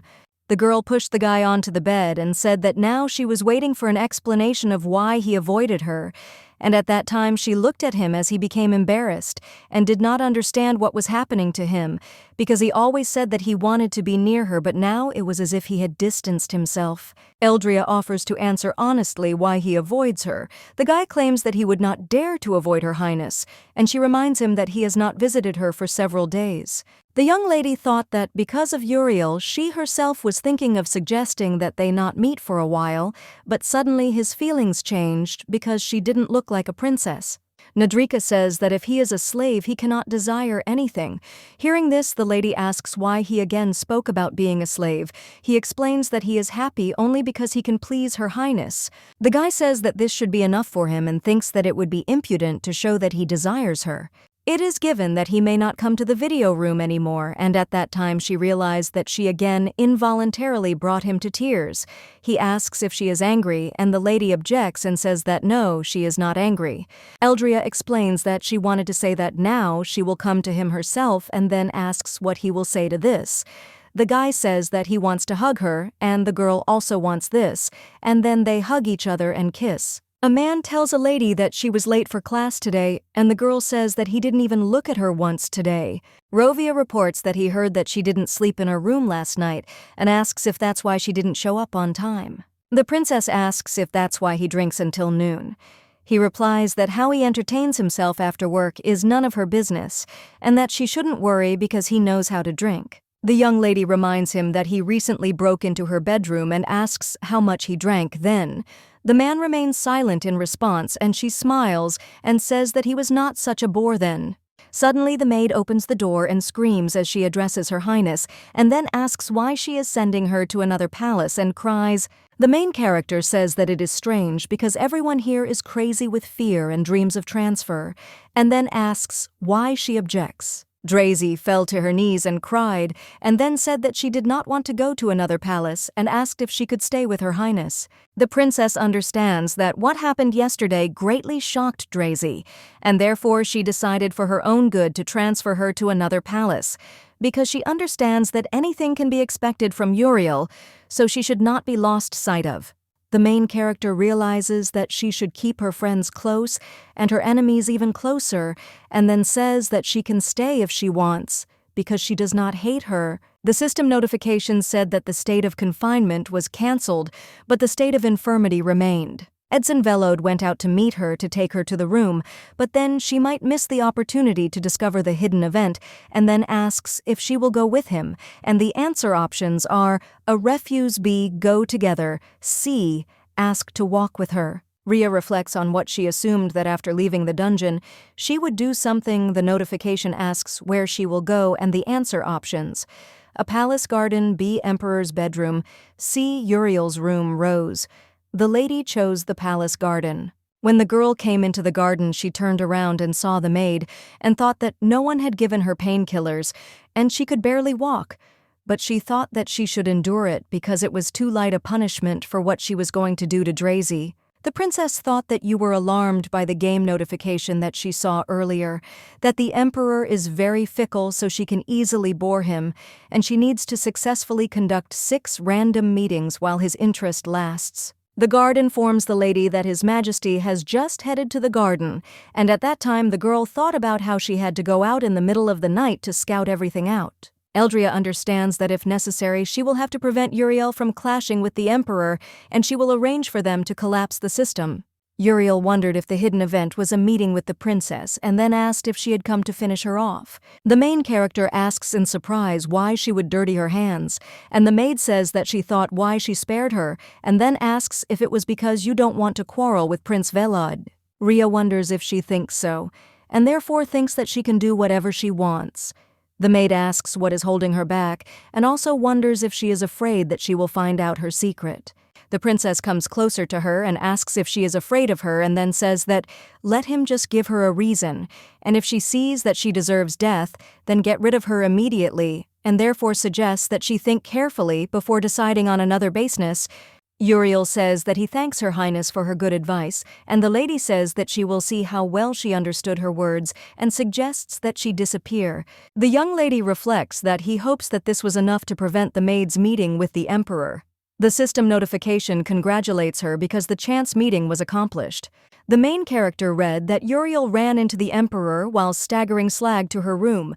The Emperor was confused if she did not interest him now, he would avoid meeting her, and the answer options are A. Pretend not to recognize him, B. Invite him to her room, C. Pretend to faint. The girl chose to pretend that she had fainted, and the notification said that success and interest had increased. Rhea thinks that, of course, who would pass by a girl who lost consciousness, but she can't imagine where this crazy speed of development of events comes from, and as if the Emperor was ready to fall in love. The princess understands that she went out of her way to prevent their meeting, and when she read that the necessary level of interest was reached to open the route, she realized that all her efforts were in vain.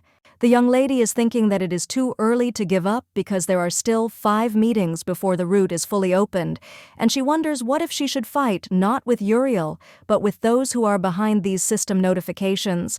When the lady woke up, she realized that it was already morning, and she had again spent the night without sleep, and suddenly saw a bird, and then went up to it and asked where it came from. The girl saw that the bird had something tied to its leg, and when she took the note, she said Aiden Frank. The maid asks in surprise if she just said Aiden Frank, and then says that she came to clean up. Rhea asks if she knows this place. Dryden says that, of course she does, because it is a large guest house in the city, and she even spent the night there once when she left the palace on an errand. The main character looked at the note and thought that they were not afraid to send a postal bird directly to the princess's chambers, and also secretly invite her to meet in the guest house outside the palace. And she thinks that if the system invites her, then she is obliged to go. Uriel sensed that night, but she understands that due to the high level of interest, Uriel has a lot of time for random meetings, and therefore she behaves more cautiously than usual. Sometimes system notifications about Edson pop up, but he returned the freedom and sword taken away by the previous princess, and the main character thinks that it is better not to mess with him anymore. Eldria thinks that it is good that the day of the meeting indicated in the message is tomorrow, because she understands that at least today she can breathe a sigh of relief. Drazy turns to Her Highness and says that she is very offended because strange rumors are circulating about the lady. Hearing this, Rhea thought that the princess who had acquired a bad reputation suddenly became more reserved, and it was difficult to imagine what the servants had come up with. The maid reports that they say she has her eye on women. Hearing this, the girl while drinking tea spat and asked if she was sure about it. The maid claims that she is sure of this because the maids constantly whisper that she communicates too closely with the girls. Drazy says that if she goes to them and wants to put in a word, they immediately fall silent and run away, and asks the lady if she can imagine herself doing this, because she sees that the lady is working, devoting herself entirely to the affairs of the empire. At this time, the main character thought that the poor girl did not even understand what they were saying about her. The maid says that she cannot repeat such a thing, and the mistress asks what is the matter, and also wonders whether she should call other maids and ask them. Drazy says that it is not necessary because she herself will say it, and then she says that they say that Her Highness is buying young slaves and that they will die before the end of the year. Hearing this, the princess says that she doesn't understand what this is about, and the maid agrees with her and says that this is some kind of nonsense. The system notification informs that the last prince of Veloda and congratulates on the completion of the quest. This is the disclosure of a weak spot and a successful, scandalous rumor. Raya realized that this was Uriel's evil tongue, and she understands why she is not surprised, but something worries her, and she is interested in whether this rumor is really unfounded. The young lady understands that the deadline is too specific for simple gossip. The end of the year is approaching, and it is already soon. The system notification congratulates the lady because she has successfully collected all the clues and asks to check the result now, and then reports that the stolen thing is in the princess's bedroom. The main character tells the maid that that's all for today, and she wants to rest, and at that time she thought that these were the princess's dark deeds again, and she became interested in what and from whom she took. The girl thinks that it can't be that she took something from some servant and kept it in her bedroom, and she wonders if this is the very secret that Uriel shouldn't have gotten to the bottom of. Rhea doesn't understand that if those rumors about the princess are true, and she is the only one who doesn't know about it, and Uriel with her gossip made everyone remember what is really going on. Uriel ultimately wanted. The lady reflects on the fact that it is already clear that her goal is to lead the princess to ruin, and that for this, she needs the strength and support of the key figures of the game of reactionaries who are dissatisfied with the existing authorities. If Uriel lures them to his side, the princess will lose everything including her life, and even if she is the only heir to the throne, this is possible if the majority of aristocrats become against her, and then any slightest reason will be enough to carry out a coup. The main character understood why rumors and searches for a weak spot were needed, and why Uriel seduced the princess's men, ideal candidates for the role of witnesses. System alerts report that unexpected quest. Iclot Face enters the capital leading a victorious march. In the letter he sent, he asks her for personal information about the princess of Eldria, but it is her will to answer him. A skip. B. Do not skip. Raya realized that Iclot Faces returns the man who corresponded with Uriel and collected information about the princess. The girl does not understand whether she will be able to miss and avoid a new threat. The maid turns to Her Highness and asks if she called her. She offers her to come up and asks Drazy in surprise why she is in her outerwear and if she wants to go for a walk again. The lady informs that she is going outside the palace while she is gone. Then Drazy must make sure that no one enters. The girl came to the house and thought that this was the place indicated in the message, and this is the Aiden Frank Inn. The woman meets the lady and greets her, and then asks for forgiveness for calling her here in such a disrespectful manner, and then says that she followed her. At this time, the main character thought that if she hadn't shown up today, who knows how else they would have tried to contact her, because she believes that sooner or later they could have revealed themselves, and she must see with her own eyes who they are and what dark deeds connect them with the princess in order to understand what to do with this next. The lady with green hair tells the owner that she brought her, and the gentleman screams and says that it is an honor for him, and that he hasn't seen her for a long time, and then asks if she has probably been waiting for her for a long time. Rhea doesn't understand what's going on here and then asks if it's not dangerous to meet in broad daylight. He says that's the point, because during the day, there are a lot of people on the streets, so it's easy to get lost in the crowd, knowing how fierce the guards are these days, especially at night. The princess says that he was not chatting and got down to business. The man smiled and said that judging by her tone she had already run out of medicine and must have suffered greatly. Hearing this, the main character was surprised, And he says that even if she insists, he is powerless to change anything and therefore suggests not to worry because their guys were supposed to deliver him to the palace. The man asks if she knows that everything should happen in accordance with the policy and the company because they send messages and she comes at the specified time. Rhea reflects on the fact that the princess has enormous power, and if she needed the medicine so much, she could easily get her hands on it. But everything is not so simple because the supply is organized secretly, and if the supplier is exposed, the princess remains in the shadows. The girl thought that they called her to this place to get a receipt for payment, and judging by his words, the princess is constantly dependent on drugs, and therefore she believes that the princess's weak point is drugs. Eldria thought that since she had been in this body, she had managed without them. I think she was lucky that the princess's addiction had not been passed on to her, and she doesn't understand whether this is also a system error. The man asks her if she would like to see the newly arrived children and then orders her to bring them. Young men with chains on their feet enter the room. The gentleman wonders what is going on and asks the lady if she hasn't found anyone to her liking. At this time, the main character realized that this rumor was true and then asks what origin these slaves have. He answers that they are Velo. The princess bought everyone after the word Velod, and she wanted to refuse the offer of this scoundrel at that very second, but she could not leave these innocent children to die, but she understands that she needs to think about what to do with them next. The man turns to the lady and tells her to move away because the view is blocking his view. Hearing this, the girl does not understand what the commotion is about, and she wonders why there is a crowd of people on the street early in the morning. Suddenly, the main character heard a cry that the nightly order of their empire had returned, and Rhea realized that they were already here, and she thought that they would arrive only tomorrow. The crowd screams and says that the hero who brought them victory is Iklot Facis, and they joyfully greet their winner. At this time, the princess realized that she needed to urgently run to the palace because she had to be there before this man appeared. The maid tells the master that he cannot enter the princess's chambers, and he asks in surprise why and also wonders if she said that she does not want to see him. Iklot asks the head maid if the mistress has ordered anything to be conveyed to him. The assistant turns to the master and asks if he can then go to an audience with the emperor since he is waiting for him.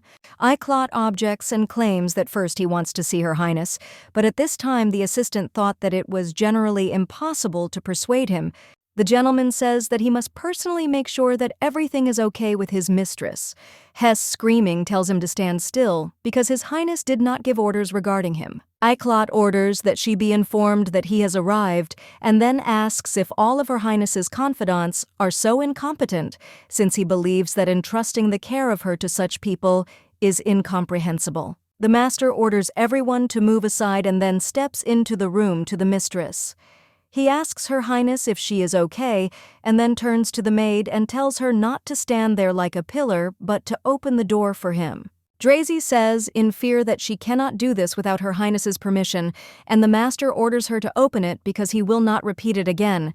At this time, the maid became very scared because she does not understand where Her Highness is disappearing to. And when the maid opened the door, she saw the mistress lying in bed. At that time, the main character thought that she barely made it in time, and luckily Drazy, who was nimble, quickly changed her clothes. Iklot kneels and greets Her Highness, and then says that he is pleased to report that her orders have been carried out. Hearing this, the main character thought that it was him that the princess wanted to get rid of by sending him to war, but he was a man who did not die and returned as a hero. The lady gives her hand, and he kisses her. And at that moment she thought that she had never experienced anything like this, and now she understands that he is that very Iklot Facis. The girl does not understand how he can kiss the hand of the woman who sent him to his death and then say that he is alive. And the man says that this is true because he returned to her. The princess thought that she had never met a man with such a determined and powerful look, and then said that it was good that he had returned. In the evening, Nadrik looked at the lady and does not understand what is wrong with her and then asks if she is upset about something. She asks if she looks like this and then suggests that he not worry because she was just thinking a little. The guy says that he heard that this man is back in the palace and also wonders if he offended her in any way. She objects and says that there is nothing like that. At this time, the girl thought that having got into this game she was most afraid of the Iklot. Information about him was contradictory, and it was completely impossible to understand what kind of person he was, but she assumed that he had every reason to hate the princess. Raya thought that maybe she was wrong, because when she met him in person, she didn't feel any hatred or contempt in him, but she wondered if she could trust him. Iklot informs the lady that there is a traitor in the palace and he must be exposed as soon as possible. Hearing this, the main character does not understand who he means, because there are a lot of dangerous people here, and Iklot asks to let him take this task upon himself. Her Majesty asks what he is going to do, and the man clearly answers that there is a traitor in the palace, and he would like to expose him, but he needs her permission. At this time, the girl thought about what she asked him, what he would do with the traitor when he caught him, and did not understand what to answer him, but she became interested in whether it was possible that this was a new intrigue conceived by him together with Uriel. Rhea reflects that it looks like she will never find out anything if she doesn't agree with him now, and then says that he should do as he wants. The man says that he will immediately start searching. The main character thought that now she is in a dangerous situation, and rumors about buying slaves that turned out to be true about drug use, but she understands that if Iklot takes her side, the situation could change radically. Eldria asks Nadrico what he knows about Aiden Frank. Hearing this, he asks in surprise what she is talking about, and the lady says that then maybe he knows where she secretly went from the palace before losing her memory. The guy says that he knows, because sometimes she went to get medicine, but he doesn't know where. The lady asks if he took them with her. The young man objects and says that she didn't give them to him. Hearing this, the lady thought that at least one piece of good news, and the guy offers her to listen to the fact that today their lips have never touched. Hearing this, she kisses him. Rhea tells the young man how good it is that he exists because he is her consolation, and at that time she thought that when she sees him, her worries disappear. However, she would like to quickly find out what Iklot has planned. The next day, Iklot approaches Her Highness and says that he has evidence that she was spreading personal information about her. Hearing this, the lady thought that it must be one of the letters that Uriel sent him. The man says that he ordered the knights to check the notes made by the servants, and after checking the handwriting it turned out that it was her. Iklot is reported to have been trying to get close to him as Her Highness's concubine for a long time, and apparently she wanted to use him to harm her, and also gave out information about her. Hearing this, Uriel screams and says that he himself asked her, and the master says that as soon as she orders it, he will immediately execute her. Hearing this, the princess was surprised because he wants to finish off Uriel.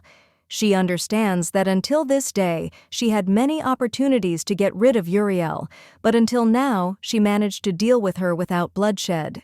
The lady understands that in addition, despite her machinations and treachery, she cannot finish off Uriel because it is unknown what will happen to this game after her death, because she understands that with her death the game will end and she will be stuck in this world forever. The main character does not understand why not a single system notification warned Uriel that she would be captured and brought to the princess for interrogation, and she began to wonder if this situation was not planned by the game.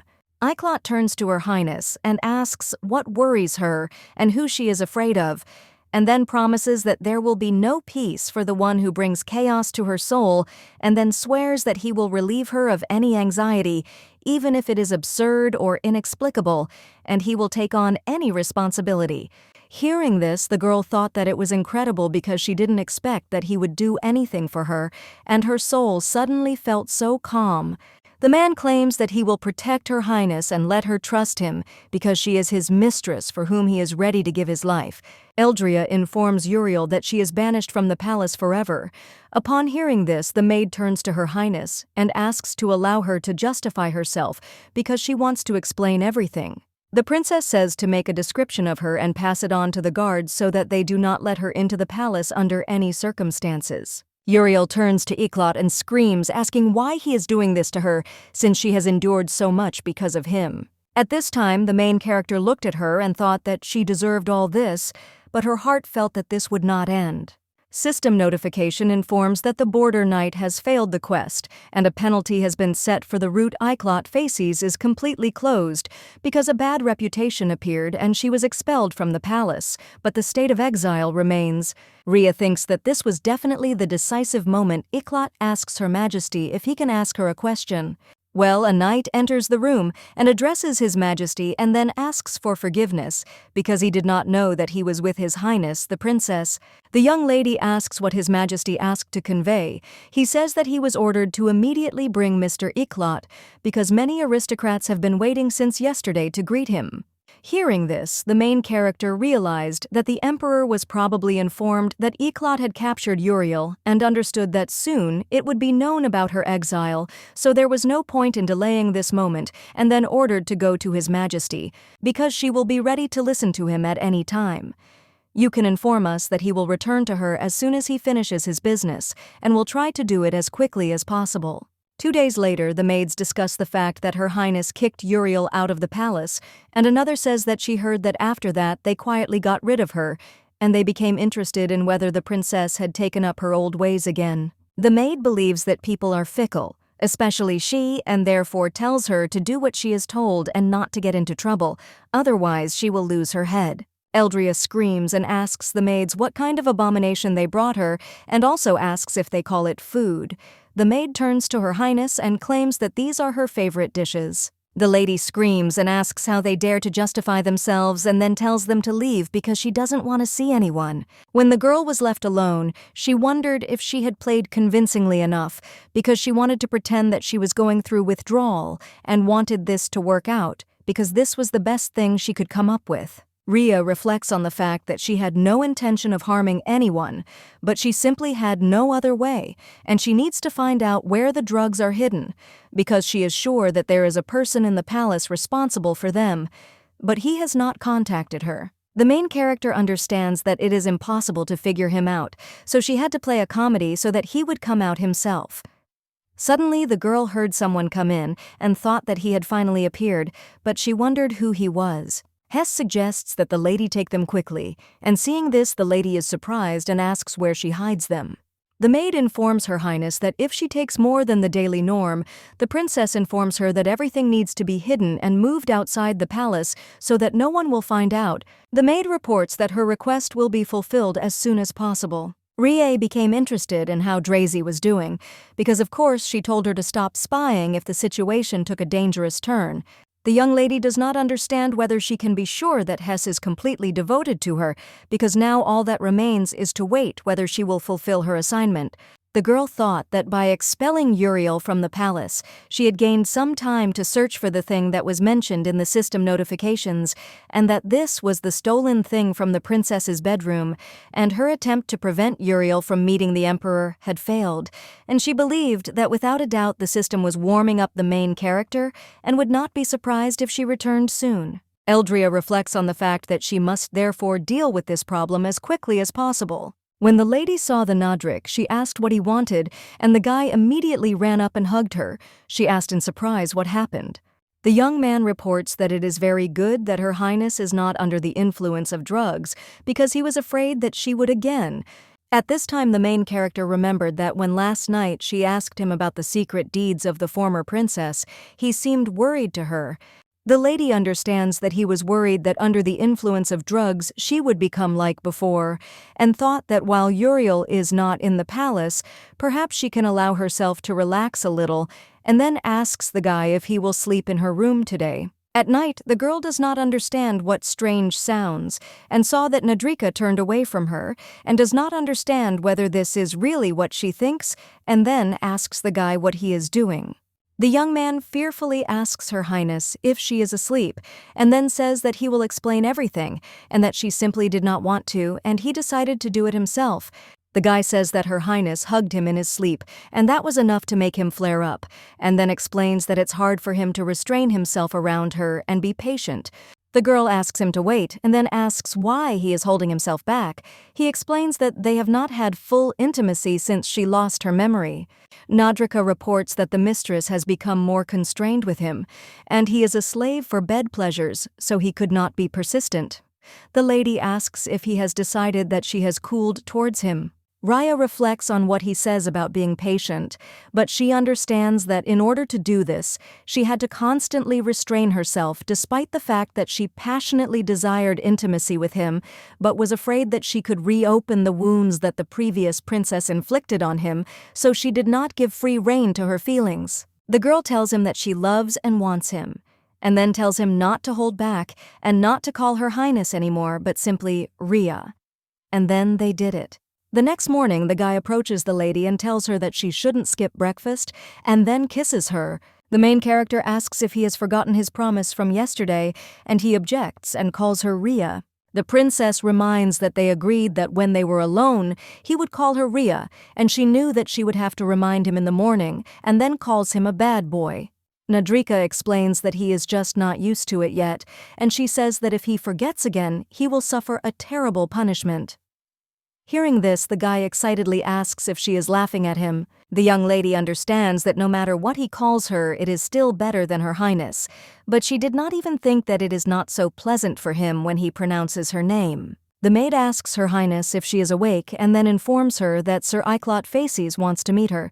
She says, "Let him come in, guys." Time thought about the fact that he came back and he is clearly a difficult character, and therefore she cannot ignore him. Nadrika asks the lady if she wants him to leave, and she replies that he should stay, and then wishes good morning to the gentleman who at that time entered the room. Iclot greets the princess and asks if she slept well and hopes that he did not interrupt her sleep, and then asks if he did. The lady says that everything is fine because she hasn't slept for a long time, and then says that if he could disturb her, she wouldn't let him in. He says that he is immensely happy, and at that time the girl thought that you can see from his face how happy he is. The man says that he thought he heard someone coughing in the bedroom, but the lady objects and says that no one coughed because everyone is healthy. Rhea understands that no matter how fantastic and unrealistic this world may be, lying in bed with one lover and accepting another man devoted to her is an extraordinary situation. The princess saw that he didn't even bat an eyelid, as if he was used to this state of affairs, and then asked what he wanted to talk about. Iclot reports that he has a request for her highness. 7 years ago, Iclot, the only son of the late Marquis, gained great fame by defending the state borders. He proved himself to be a subtle diplomat and a talented commander. For the first time in the history of the empire, the Marquis became the captain of the Imperial Knightly Order and the main support of the ruling family.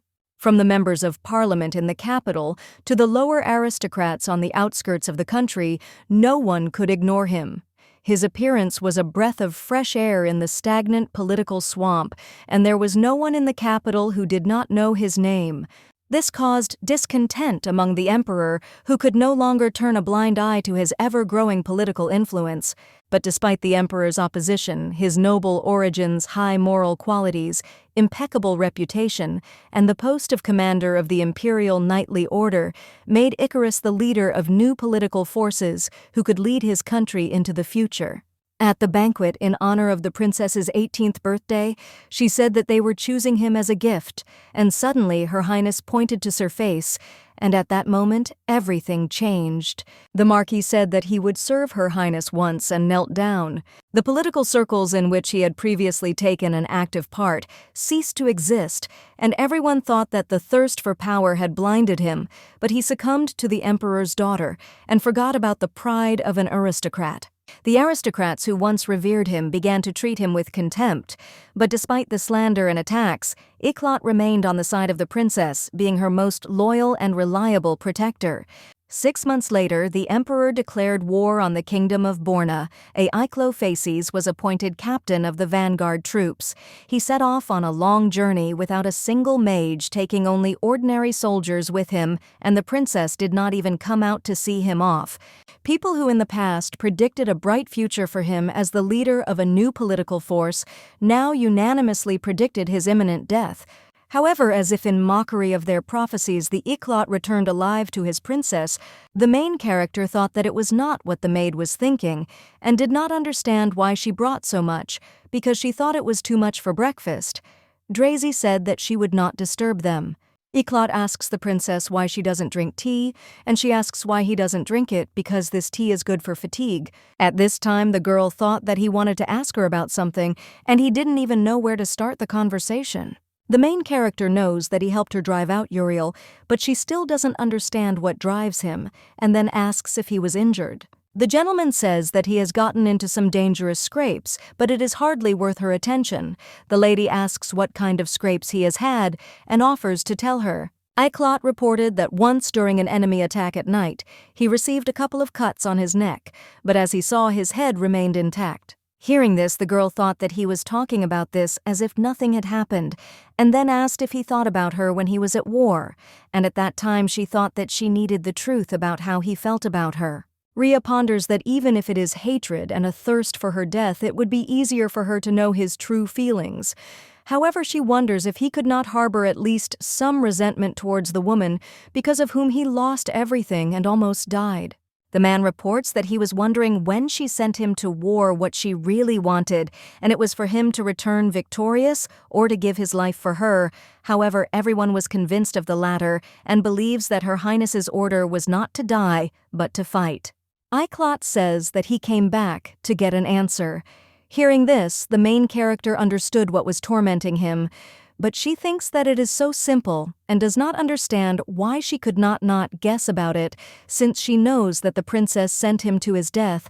The ruthless Eldrin could only have one answer, for a man who would carry out any order she gave him without hesitation, and that was the answer he expected from the princess. The lady asks if she will say that she wanted him to die with honor, and at this time she became interested in how he will act now, and asks what he feels anger or resentment, and also wonders if he did not hate her. The man says that nothing, and she asks in surprise why he is like that and became her concubine. The girl thought that if he had wanted to refuse, he could have done so at any moment.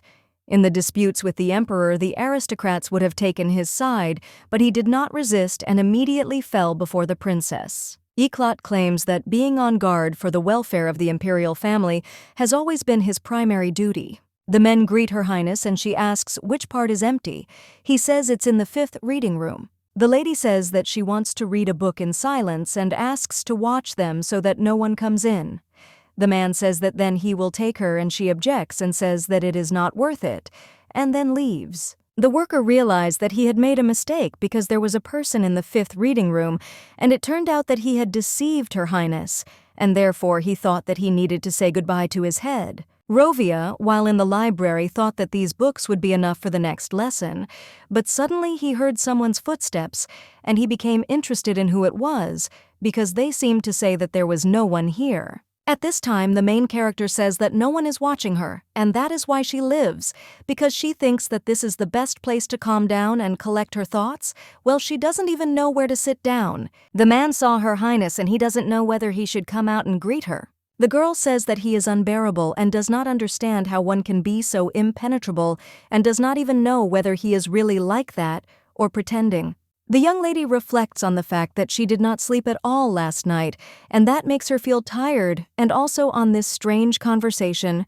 Iclot turns to Her Highness and says that he wants to tell her something because news has reached him that the servants have become so insolent that they dared to touch her concubine, and therefore he asks to allow him to carry out their execution.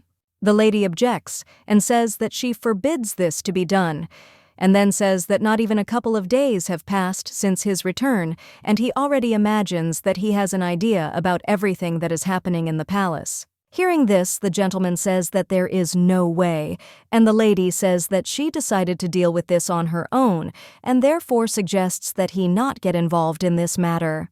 Iclot believes that the encroachment on people belonging to Her Highness is a direct insult to the imperial family, and these people should be punished as an example to others. He believes that it is necessary to carefully ensure that something like this does not happen again, because these are necessary measures to maintain power and strengthen the position of the imperial family. Rhea thought that he was not at all concerned about the fact that Nadrik had suffered, and he only wanted to preserve the authority of the crown, and for this murder was a necessary measure. The lady says that it is wrong to take such measures. The man says that whether it is right or not does not matter, because the only important thing is that she needs it.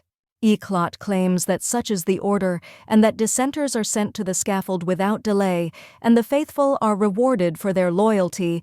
The man says that Uriel has committed treason against her, the emperor's sister. The princess says that she has already been expelled from the palace and then asks if that is not enough.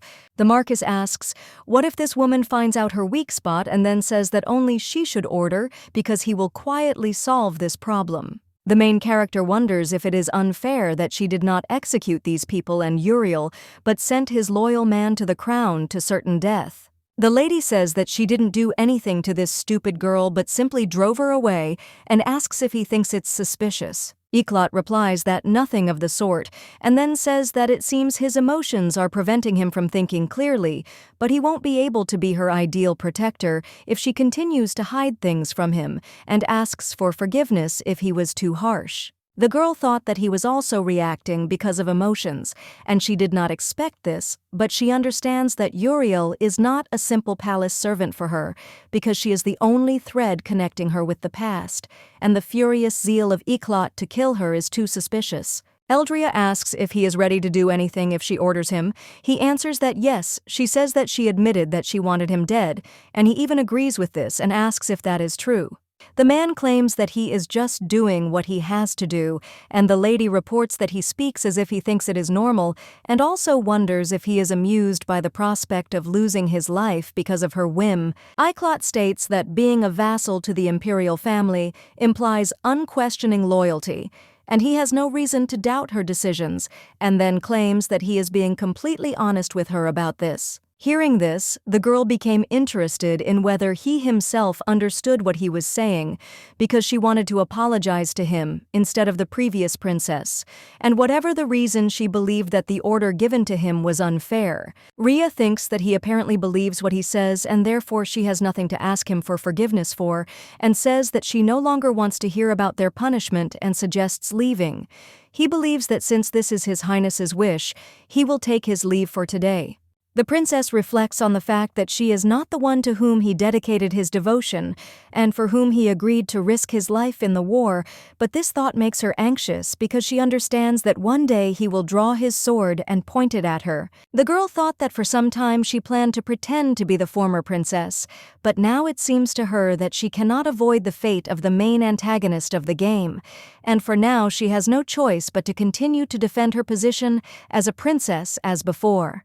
The young lady opened the book and remembered that in class, her teacher had said that this book contained the information she needed, and if she was not mistaken, it could help her. Rovia approached the princess, and he became curious about what she had been reading for so long, because Her Highness had come to study in the library herself, and this reminded him of something. The man thought about the fact that not long ago, he was a Rovia Zuran, being an official, was able to obtain a high position in the service. The gentleman told the boy to remember that unlike other library directors, the books for which he is responsible are available only to the imperial family, and if it were not for his origins, he could have achieved a higher position if he considers it a pity, and also suggests that he work hard in his new position. For centuries, high-ranking aristocrats and their children, associates, and houses associated with these concentrated all power in their hands. Such not very noble aristocrats from the provinces like him did not have the opportunity to achieve high positions. The guy does not understand what is the point of talents if they are not used, and so he is stuck in this place without the opportunity to reveal himself. The man gradually became bored with his work, and on one of those dreary days the princess saw him and said that she was glad to meet him. This whispering voice called him by name, but he belatedly opened his eyes, and there was no one in front of him, and this was his first meeting with her. Rovia turns to Her Highness and then says that it would be awkward if anyone saw her sleeping, so he decided it was better to wake her up. At this time, the main character thought that she hoped that she hadn't muttered anything strange, and the guy was thinking about how he wanted to kiss Her Majesty while she was sleeping and didn't understand what had come over him. The gentleman asks the princess if she often visits the library. She answers that not often, but sometimes she comes, and at that time she thought that it was in vain that she relaxed, and thinks that from now on she will behave carefully even here. Rovia asks if she remembers how they met here in the library, because it was quite a long time ago. Hearing this, the girl does not understand how she can know, because she does not have the memories of the former princess, and does not know what she should answer him. The princess says that she has forgotten something, and he asks what about their first meeting at the lake, and whether she really doesn't remember that either, and also wonders if she didn't say something about the lake being very beautiful. Rhea claims that she remembers the lake, and at that time she thought that she couldn't continue saying that she doesn't remember anything, and thinks that she needs to quickly change the subject before his questions become a problem. The main character says that she is hungry, and asks if he will join her for lunch. Arovia, sitting at the table, says that he thought they would be alone, and the lady says that she thought it would be wonderful to have lunch together, and at that time she realized that she had completely forgotten that she had already invited Nedrika, and thinks that she should not take her words back. However, she did not expect that there would be such a tense atmosphere between these two.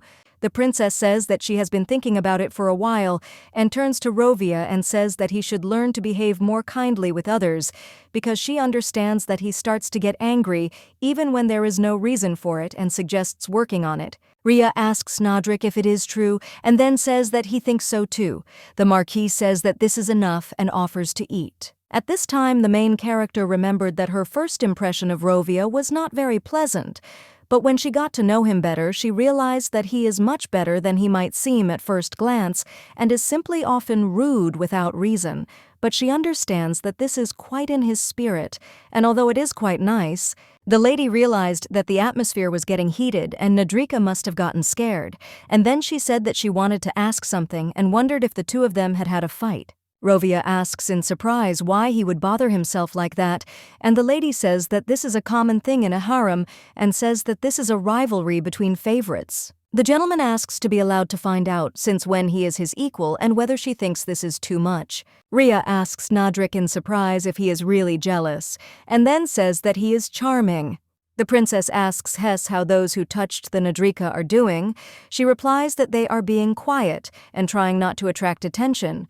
But there is a rumor among the palace servants that Her Highness spared their lives because she wanted to watch them suffer. The main character says that she understood and then tells the maid Hess that she can be free today because in order to change clothes, she only needs one drazy. The girl reflects on the fact that she didn't need their lives at all, but let them continue to think that she was mocking them so that they wouldn't do it again. Drazy informs Her Highness that as she ordered, Hess hid all the medicines outside, and before that they were in the kitchen storage room, and believes that she has nothing to worry about. Rhea looked at the maid and thought that she was like a puppy who wants to be praised, and then says that it is a good job.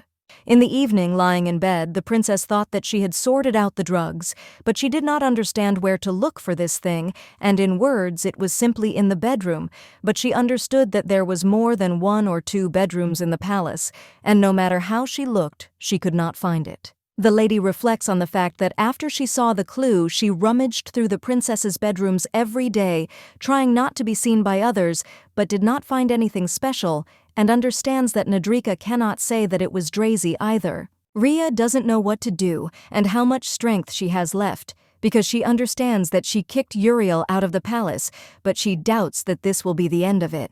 The noisy game notifications that popped up almost every day no longer appear, and for now she has gotten rid of this threat, but is stuck in this world and lives under someone else's guise, continuing to lie to everyone, and she became interested in who would side with a person like her. The man asks the commander what he just said, because in the middle of the night they called him to the training ground and stunned him with such a statement. The guy asks the captain in surprise if he is serious about wanting him to entertain this crazy woman because he is that same little street kid who almost died from poverty among the robbers. Seeger reports that despite discrimination and neglect, he joined the knightly order and became its deputy, and then asks if he understands what he is offering him. The guy asks if he's crazy, because he achieved so much that he ended up becoming a prostitute. The captain tells him to calm down and listen to him carefully, and tells him to remember and not do anything that could attract attention, but he must silently endure everything and do what she orders him to do. The captain suggests pretending that he obediently obeys, because he heard that she cuts off the head of those who resist without trial, and asks them to think about saving themselves, and he also lived as if he agreed with the imperial order. The gentleman claims that all that is required of him is to be patient for a while, and he promises that he will definitely get him out. The guy says that he thinks that this country has gone crazy. The captain asks for forgiveness and kneels down and then says that he is sorry. The next day, the seeker collected his things and told the captain that he lied to him because he promised to help him out, and then asked if he said this to get rid of him. At this time, the servants thought that he was lucky because he got out of that damn brothel of the princess. The guy doesn't know what to say because even he was shocked when the lady said that she was going to disband this nightly detachment in the shortest possible time. Seagar reflects on the fact that at some point it even seemed to him that there was a completely different person in front of him. He understands that he has no idea what happened, but he thinks that it is a great success that the princess decided to disband them. The young man believes that this time she did the right thing because who knows what will come into her crazy head again. Seagar came to the captain and asked if he was waiting for him. The man was happy to see him and said that he was a good man because he came back. He reminds that the captain promised to rescue him. The guy says that he has returned, although he understands that he will have to start everything from scratch. He asks if he has been demoted and therefore offers to send him to some quiet and peaceful place, and this could be some province. Seagar says that warriors are heartless people because he almost died in an unequal battle with a prostitute princess, and no one sympathizes with him.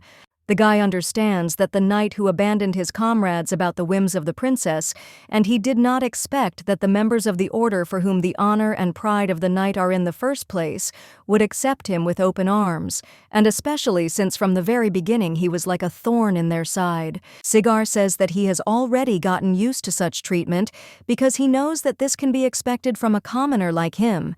And after he became the captain's favorite, everyone turned away from him completely and was just waiting for the moment to gloat. The captain says that maybe she has calmed down now, but there is no guarantee that her madness will not return again. The young man wonders where he will be sent, and the captain says that he can stay because he was appointed to guard outside the palace. Hearing this, the guy asks in surprise if this is the same one who patrols those towers with spires. A few days later, the boys ask the mistress if they can come in. She says that they have been washed and fed and now at least look like people. Then the mistress tells the maid to prepare them for training as palace servants. The princess says that they must be interested to know why they were brought here, and then says that she wants them to try to get used to this place and adapt to the local order as soon as possible. The lady says that she gives them the opportunity to live in this palace and work honestly. The guy asks in surprise why Her Highness left them. Raya promises that she will make every effort to ensure that nothing bad happens to them. Rovia entered the room and asked her if she thought she was acting like a child, because she thought it was unwise to buy slaves just out of sympathy, and then said that, first of all, it was illegal. The princess asks if he criticized her just now. He wonders where the criticism is here, and the lady says that she did not forbid him to express his opinion, but let him not be impudent, because she had her own reasons. It hasn't even been 10 years since slaves were banned by law, but judging by the fact that the imperial family has no intention of arresting anyone, it is still widespread, and starting from her, everyone in the imperial palace is engaged in it. Rovia reports that he believes that the Easterners are Velad. Hearing this, the lady is surprised and says that he is a jack of all trades. At this time, the maid reports that something bad has happened, and then says that one of the palace maids hanged herself, and one of the palace servants who dared to touch her concubine, tried to commit suicide by hanging herself from the chandelier. Hess says that since they were watching the palace today on her orders, fortunately they were able to find her in time and now her life is not in danger. At this time, the princess thought that it was good that she had taken precautions because she had received reports, but after talking with the Iklot, she increased her surveillance of what was happening in the palace. The main character understands that if it weren't for her decision, that maid could have been found dead the next day. Drazy asks Her Highness if everything is okay with her, and the lady asks if she looks okay. Raya thinks that this is the princess's new entertainment, and she is deliberately torturing them, and once she has had her fill of their suffering, she will kill each one without blinking an eye, and she understands that this is how she looks in the eyes of the palace servants. The lady reflects on the fact that she knew about these rumors, but did not stop them because she hoped that out of fear of death, they would not cross the line of what was permitted again. However, it did not end with just rumors, and everything came to the point that the objects of the gossip that arose began to be subjected to general contempt and persecution, and as a result these servants were separated from the rest, and this was inevitable. Among the persecutors there were those who were so cruel that they decided to exclude them from their society forever. This continued until one young maid, who on orders from the senior servants was watching them on time and their dirty deeds, attempted suicide. The princess turns to Hess and says that in addition to those who are assigned to work outside the palace, let him catch and bring to her everyone who is connected with this and past incidents. The maid reports that some of the maids tried to escape at night, and the mistress says that she never thought that the palace was in such a mess. Hess reports that as she ordered, they caught everyone who was involved in both incidents. For these, they believe that it was her mistake, because it is impossible to leave things as they are. The girl thinks that this time she must act based not on what is right, but on what is necessary. Iclot thought that it couldn't be that Her Highness had decided to punish them. He turned to the servants and said that today, for their crime, their right wrist would be cut off, and the wounds would heal over time, and the pain would be forgotten. The princess says that every time they look at the severed wrist, they will remember the crime they committed again and again, and then she claims that this is their retribution, and after medical assistance, she will throw them out of the palace. Her Majesty reports that in addition to this, their accomplices will be punished with 7 lashes and also expelled from the palace. Iclot, hearing this, thought that he had noticed from the very beginning that Her Highness was behaving differently than before, but he thought that perhaps it was because she had been left without his protection for a long time. Drazy looked at the gentleman and said that recently she said that she wanted to be alone and perhaps now in the garden. The young master does not understand what he should say when he sees Her Highness, because he is drawn to talk to her, but he cannot find a suitable reason for conversation. Iclot thinks that all he can do is wander around pointlessly looking for her, and when he saw the lady he greeted her and she says that in the end he was right. The guy suggests that she not take everything to heart, and she says that she knew he would say that. The princess reminds him that he said it doesn't matter whether it's right or wrong, and then asks what he thinks about her punishing them. Iclot assures the lady that she is right, and the lady asks why and then says because they got retribution for treating the crown with disdain, or she is right that she decided to get rid of unwanted people by provoking them to commit a crime, and then asks if that is not the case, and that the gentleman says that he does not see the difference and at this time does not understand what she wants to say.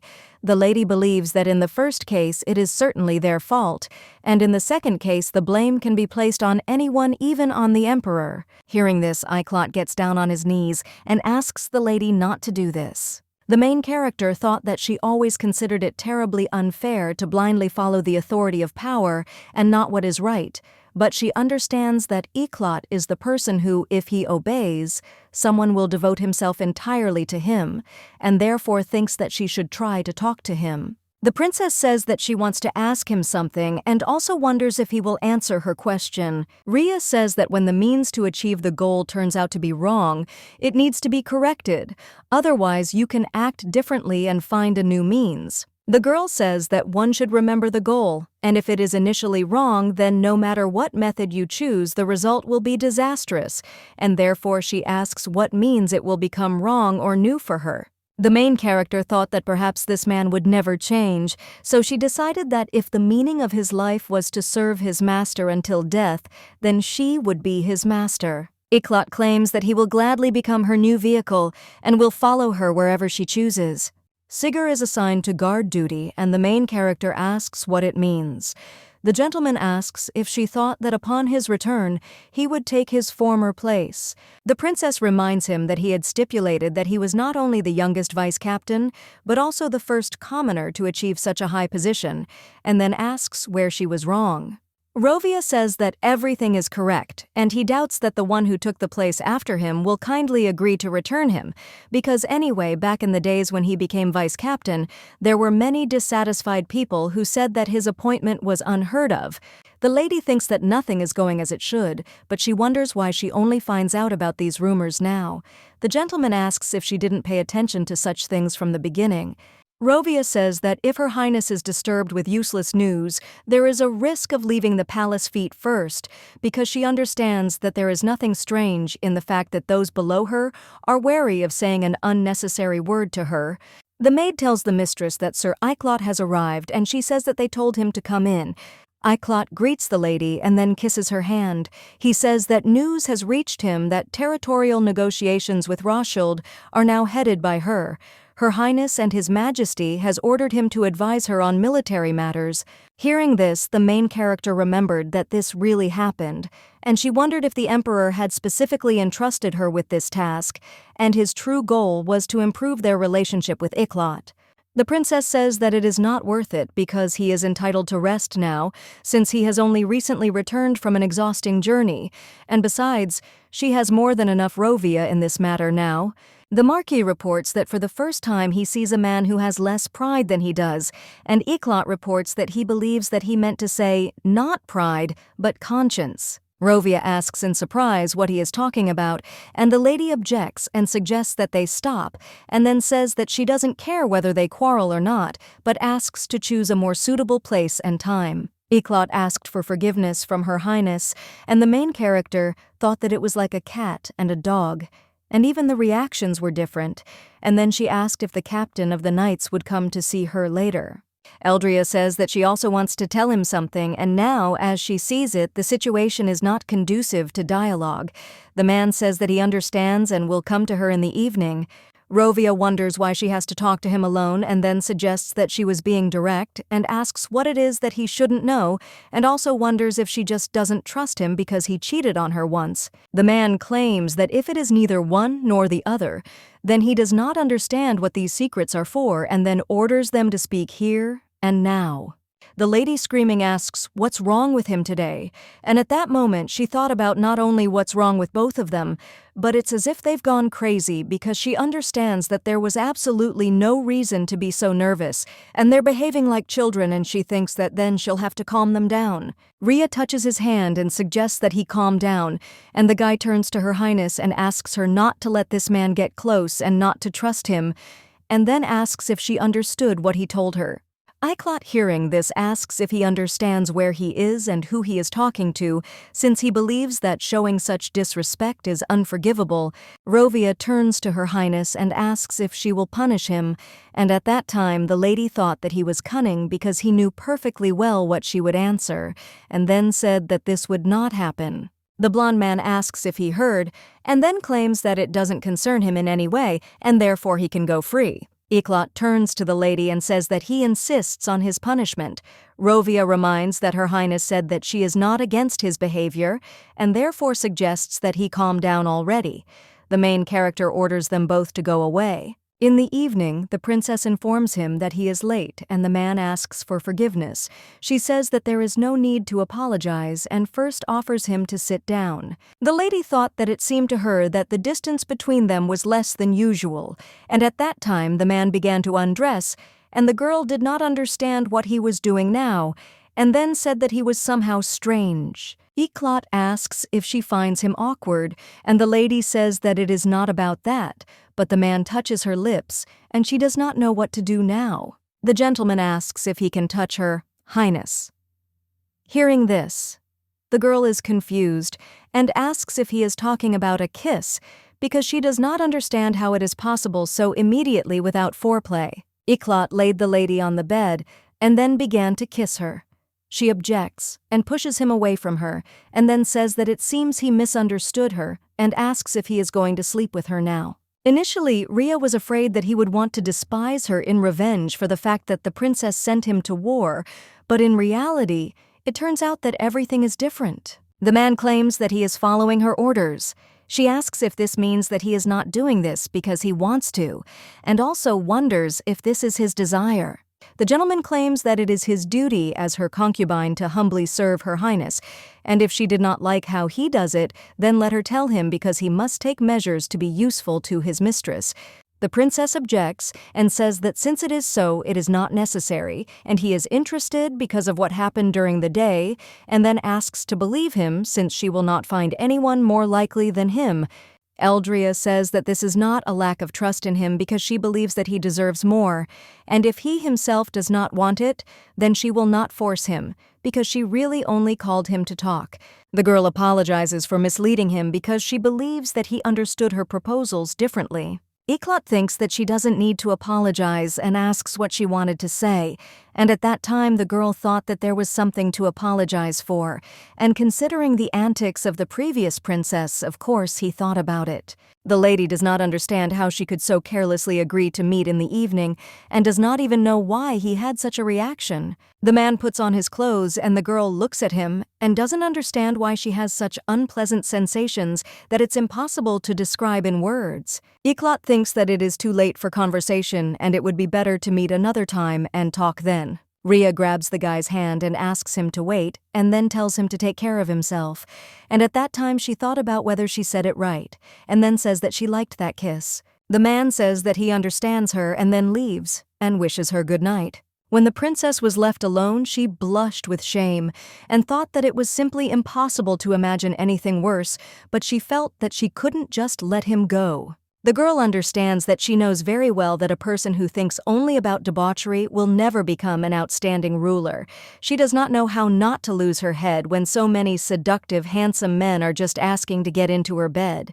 Rhea thinks that even a normal person in her place would have involuntarily gone over to the dark side of lust and debauchery, but she understands that she needs to pull herself together because he is the person to whom Rovia reacted especially sharply, and she does not think that this is simple jealousy because she must carefully find out everything. The captain turns to the Seeger and says that it's his shift time and then asks if he's going to continue being lazy. The guy replies that he just started having a nice dream and hasn't had one for a long time, and since they woke him up, it means he'll go. The knight tells the guy that he needs to tell him something, and then says that he understands that he is offended that he was demoted, but this is not a reason to be careless about the work of the squad. Seeger looked at him in surprise, and the knight said that perhaps their duties seemed trivial to him, but they were proud of what they did, and if in the future he would treat his service in the same frivolous manner, he would report this to his superiors. The man says that he respected him as a commoner, and the Seeger asks in surprise if this means that they don't respect him now, and then asks for forgiveness for disappointing him and pats him on the shoulder. The guy thought that he would not pay attention to them, but he did not understand what to do with this crazy woman, because he was told that now this woman was stalking him and constantly hiding and looking at him like a poor relative. Seeger thought that he would pretend not to notice her because he became interested in whether this was some new game, and she did not approach him, but only watched him from afar and at the same time made a pitiful expression on her face. The guy doesn't understand why, but it irritates him. Because of course he knew that this woman was crazy, but he thinks that she's completely gone crazy because he doesn't know what she wants from him. The head maid tells the maids to hurry up because everything needs to be prepared as soon as possible, and the curtains in the hall also need to be changed for new ones. The mistress asks if they have enough food for the banquet and asks if they should replenish their supplies. Drazy thought that this was her first time preparing for such a celebration. Hess turns to her and says that he sees that she is in a good mood. The maid agrees with her and then tells her that tomorrow they will hold a banquet here to celebrate the victory, and there will be lots of delicious things, and she will secretly steal a little and eat it together. Hess asks for forgiveness and says that there are relatives downstairs who are just her age, and the girl says that she is on the contrary glad, and at that time she thought about how uneasy she was because she had been chasing her sister the last time, and she was very relieved that everything ended well. The maid tells Drazy that she apparently likes Her Highness very much. She agrees with her and says that there is no such wonderful person as their princess anywhere in the world. The maid says that she is not at all scary, as they say about her, but on the contrary, she is very kind, and therefore she even lost count of how many times she treated her to something tasty, and does not understand where these strange rumors about her came from. Hearing this, Hess says that she understood why the mistress is so kind and then says that she is calm for her and strokes her hair. The maid says that since she became Her Highness's personal maid, everyone has been very worried. The girl claims that everything is fine with her, and this is the pure truth, and the maid says that she is glad to hear this, and if there are any difficulties, then she should definitely tell her, because she will help her with everything she can. Drazy asks Her Highness when they will begin preparations for the banquet hearing. This the lady is surprised and asks what she is talking about and what preparations. The maid reports that everyone has been actively busy with her since the morning and is very noisy, and then reminds them that they need to prepare a ball gown, and since this banquet is being held in Her Highness's palace, she must look dazzling. Drazy asks if she can help her choose a dress, and the princess says that she is asking her to help with this matter. The main character thought that this moment had finally arrived, and the maid asked Her Highness what they usually do at a banquet. Rhea thought that it was not surprising that she was in the imperial palace, so she expected something like a ball, but as luck would have it, the first congratulatory banquet in honor of the victory of the Iklot was decided to be held in the princess's palace. Nadrika reports that, usually at such a banquet, depending on the degree of contribution to the victory, an order title and lands are awarded. After that, the guests dance with their escorts, get to know people, and have small talk, and this is what he knows is true. The young lady understands that there is another problem. She doesn't know anyone there and doesn't even understand what to do with the dance, because she doesn't understand why such an important event is being held in the princess's palace. The girl thought that it would be better to spend it in the main palace as is usually done. The guy asks Her Highness if she is worried about the upcoming banquet. She replies that nothing is wrong. It's just that she is already tired of the thought of having to smile all day. Nadrika says that there is no need to smile because she believes that no one will dare to utter a word of reproach to Her Highness. She asks the guy if he would mind being her escort. Hearing this, the young man was surprised, and the lady asked what was wrong, and she reminded him that he had said that people come to the banquet in pairs and asked if that was true. Rhea suggests that maybe he is embarrassed because he does not want to go with her. The guy claims that he cannot help but want to, and the lady says that then everything is decided. The princess asks Drazy if she will help prepare, and Nadrika too, and the maid says that she will definitely help and suggests relying on her since she will try to do everything in the best possible way.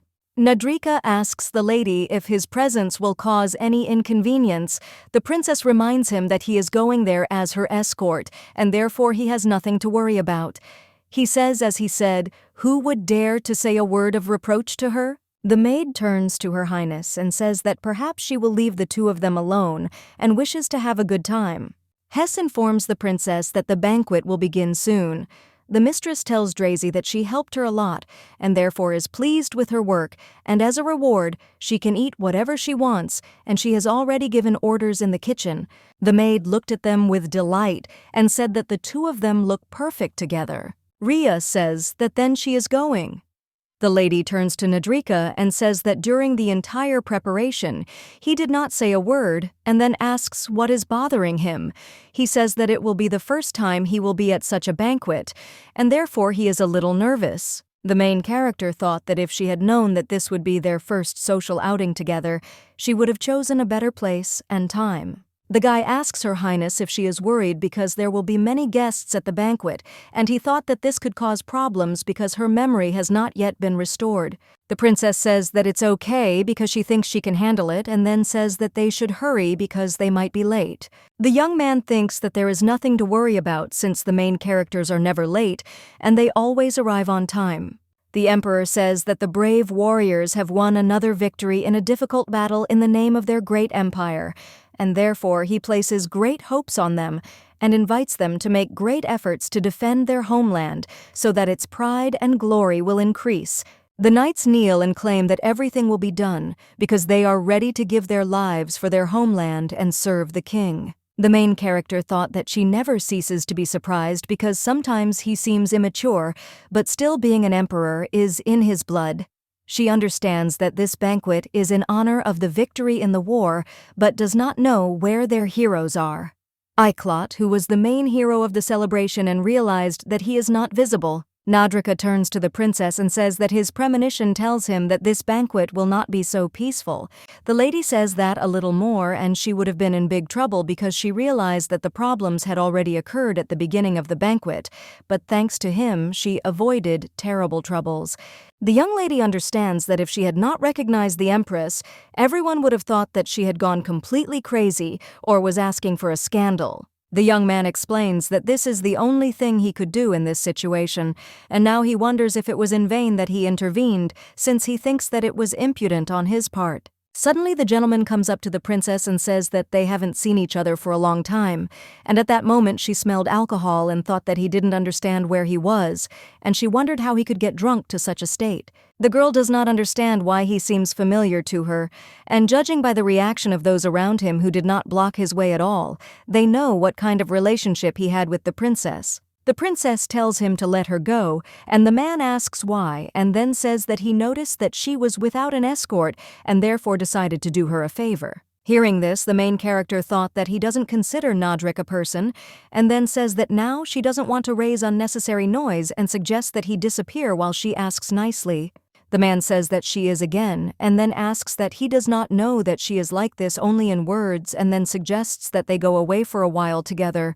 Hearing this, Nadrika decided to deal with this impudent man and hit him and then put him on the floor. The gentleman, screaming, says that he has gone crazy from his place does not know. At this time, the knights ran up and took the drunk man away, and the lady asked the young man if everything was okay with him. The gentleman screams and says that some stepson of the scum from the lower class dared to touch him and then says that he is a corpse and asks if he understood. Her Highness turns to the knights and orders them to let this gentleman go.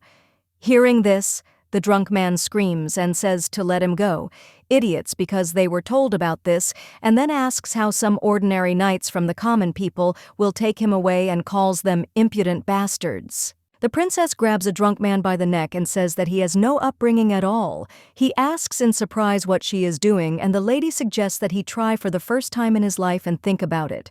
The lady says that he shook his hips a little in front of her and asks if he imagines that she belongs to him, and then claims that he should be discerning who is worth touching and who is not, and then orders him to be taken away. Nadrika turns to Her Highness and asks if everything is okay with her, and she in response asks what could happen to her. The guy says he's very sorry because he made a lot of noise and put her in an awkward position. She asks what's wrong with that, she's a princess. Raya suggests the guy to go get some fresh air because the air in this building is very heavy. The main character thought that that impudent boor had ruined the whole celebration, and now she had no desire to attend the ball because she had barely restrained herself from beating him up right there, but she still believed that he had gotten what he deserved, and she did not regret it. Nadrika turns to Her Highness and asks for forgiveness, and she surprised asks what he is apologizing for. The guy says that not only did he not help her, but he also attracted unnecessary attention. Rhea objects and says that everything is wrong and there is no need to say that, and then she comes closer to the guy and hugs him and says that he helped her a lot. The young man thinks that he couldn't do anything properly and it depresses him, but the lady claims that she doesn't think so. The guy says that this is not enough for him because he also wants to protect Her Highness and wants to become a more significant person for her. Nadrika claims that he wants to protect her as much as she protects him. The girl agrees with him and says that she will do everything to make him become such a person. The guy turns to Her Highness and claims that she knows nothing, and the lady asks in surprise what he means. He says that he'd better go get some drinks and asks if she'll drink red wine. The main character thought that her appearance here was sudden like a bolt from the blue, but gradually she got used to life in this world and to the people who surround her and to the fact that they serve her. The girl reflects on the fact that she has fully adapted to the current circumstances, and so far she is able to cope, but she wonders what the future holds for her. Rhea knows that to understand this she needs Uriel, but since they are enemies with her she has nothing to do, and if she had at least a small hint. Suddenly the princess saw that a game window had just flashed before her eyes, but she assumes that maybe she just imagined it, and she fell from the balcony because of it, but she understands that this is the second floor and she will not die. Edson grabbed the lady, and thanks to him, she didn't get hurt. The lady says that they haven't seen each other for a long time and she didn't expect to meet him here, and at that moment she felt awkward and apologizes. The man reminds her that she apologizes again and he says that he will probably go. The princess says that it must have been unpleasant for him to help her, but thank her for it. The gentleman grabs the lady by the hand and asks her to wait, then says that he wants to ask something. The girl doesn't understand why he's suddenly showing her such attention, and he's interested in why she's helping him. The princess reminds him that she told him that she was no longer interested in him, and the man claims that it would be easier for her to get rid of him. But that day she said that she was sorry and then asks why the princess he knows does not know pity. Rhea realized that he was not here to have fun at the ball because he wanted to see and interrogate her. Eldria asks if he knows her that well, and the man says that he has only seen the most vile side of her nature, and therefore asks to answer why she helps him. At this time, the main character thought that she would not be able to get out of it like last time, and then asks what difference it makes to him, and suggests that it would be better to forget about everything. The girl says that if they don't run into each other again, then it can be considered that everything is over. Edson asks if she knows this pain when he wakes up in the morning and when he falls asleep, when he laughs or is sad, and even when he is in the arms of another woman, and wherever he goes and whatever he does, every moment she is in his thoughts. Nadrika saw the princess. He wanted to approach her, but the knight stopped him and covered his mouth with his hand. Edson asks if she is telling him to just forget. The man says that perhaps there is no point in eavesdropping any further, and then tells Her Highness that someone will be waiting for her. The lady realized that she had suddenly disappeared, and Nadrika was probably worried, and then turns to the man and says that she understood what he wanted to say, but since it was painful for him to look at her, the best thing for them would be to be at such a distance from each other, and therefore suggests not to come closer and keep a distance. Rhea asks Nadrik if he was waiting for her, and the guy asks in surprise how she ended up here. The lady explains that it happened by accident, and suggests they go back. Seeger turns to Her Highness and thanks her for the performance, and at that time the main character thought that she was going to leave, pretending not to notice him, and then asks what performance he is talking about. The knight wonders where he is wrong, and then says that despite the fact that she destroyed his country and destroyed his loved ones, and he is completely in her power, even his heart and mind are enslaved, and he is literally mired in her. Seeger believes that this guy is not one of those who agreed to admit this, and that it will ultimately destroy him. The lady calls his name, and he asks in surprise if she remembers his name. The princess says that she remembers him because he is offended, that in the prime of his life she destroyed his dreams of making a brilliant career, and that after the humiliations he suffered, she simply threw him away like an old worn-out shoe. The lady asks if he compares himself to him when looking at Edson, and then claims that he needs to learn to hide his feelings if he wants to take revenge. The girl thought that his heart and mind were in her power and that Seeger was wrong because Edson's feelings for her could not be explained so simply. Nadrika tells the princess that he wants her to be happy, and therefore she should not connect herself with the past which she cannot even remember. The girl does not understand that in the eyes of this guy she is a princess who has lost her memory, and then says that her past is also a part of her, and therefore she is responsible for it. Rhea thought that she had a strange feeling because she spent almost all her time in the palace and thought that everyone had forgotten about her. When the lady saw the hiccup, she remembered that he wanted to join the imperial family but became another concubine, and judging by today, he was pushed aside by another concubine and also a former slave. The princess knew that the emperor was holding back the hiccup, but she didn't expect it to be that bad, and she became curious about this because he had arranged a victory ball in the princess's palace, and she had never even worried about him. Nadrika tells the lady that he must admit that he does not know how to dance and that he has not learned the dances that are usually performed at balls, and then kisses her hand and says that he is very sorry. Eldria thought that he wanted to leave her so that she could pay attention to Eichlot, and the young man promised that he would definitely dance with her next time. Aristocrats say that, as expected, he did not become a husband, and if he had been content with his status as a duke, he would not have ended up as an abandoned concubine. The main character thought that even knowing that she hears, they continue to humiliate him without embarrassment, and thinks that this is because the princess treated him disgustingly before, "Lady, you understand that everything would end if he just left." But he continues to sit, maintaining an imperturbable appearance like a devoted vassal. Iklat is the main hero of the occasion, but he was made a laughingstock because the princess treats him disdainfully, placing him below another concubine, and because at the ball in his honor she did not even deign to look at him. The girl knows that he is not just a concubine for her, but a much more valuable person, and then she approaches him and tells him that the performer of the role of his wife has arrived, and at that time she thought that this is what she can do for him, and then she extends her hand and asks to allow one dance. At this time, the main character thought that this would be enough, and then turns to the guy and says that she doesn't dance them so well, so she wants him to help her because she needs him. Rhea saw that the gentleman smiled, and Iklat said that he was glad to try, and then they started dancing.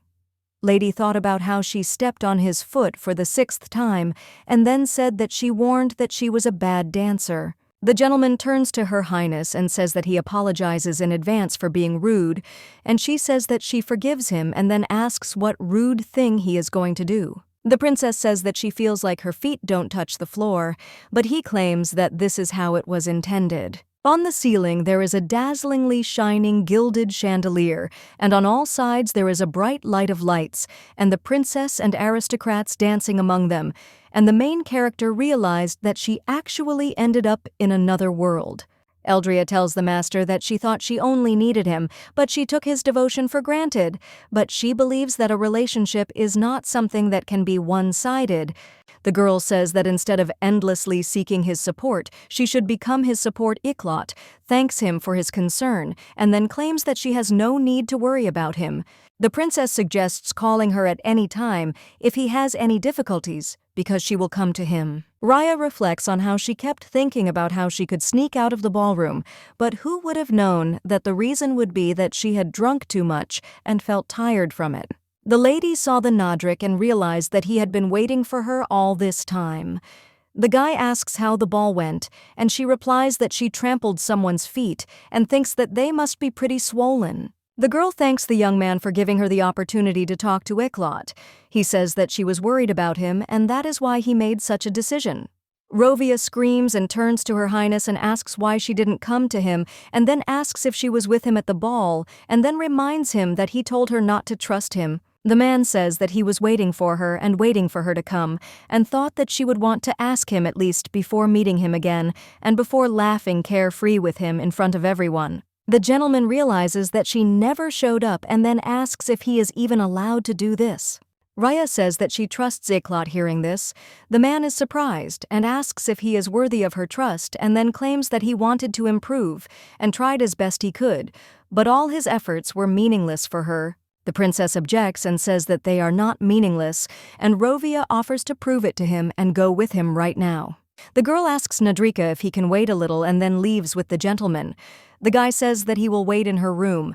The main character looked in surprise and thought that there really was a lake here, and that this was the very lake with which the memories of the former princess were associated. Rovia says that they first met here, and the lady asks if he is proposing to arrange an evening of reminiscences. The man reminds her that she promised to prove that his efforts were not in vain. The lady reflects on the fact that every time he so ardently expresses his feelings, she feels awkward responding to him affectionately because his feelings are addressed not to her, but to a real princess. The main character claims that this does not mean that she loves him, and he says that it is clear to him because he expected her to say so, and then takes her hand and asks if she remembers what she told him here. Rovia reports that that night she said he was too jealous, and she liked it, and then he tucked a strand of her hair behind her ear. The young lady thought that this atmosphere was enchanting her, and the man at that time was stroking her and was even going to kiss her. Rhea takes his hand and he asks if he can even kiss her and wonders if she finds him so disgusting. The princess says that he didn't bring her here for this, and the man says that there was another person with her that evening, but of the two she chose him, and he talks about Audrin and asks if she remembers him. Hearing this, the main character does not understand what he is talking about, and she became interested in who stood between her and Rovia, and therefore assumes that the princess had another concubine.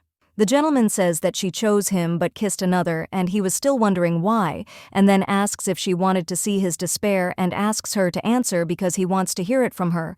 Rovia suggests saying that she chose him because she likes him more than he does.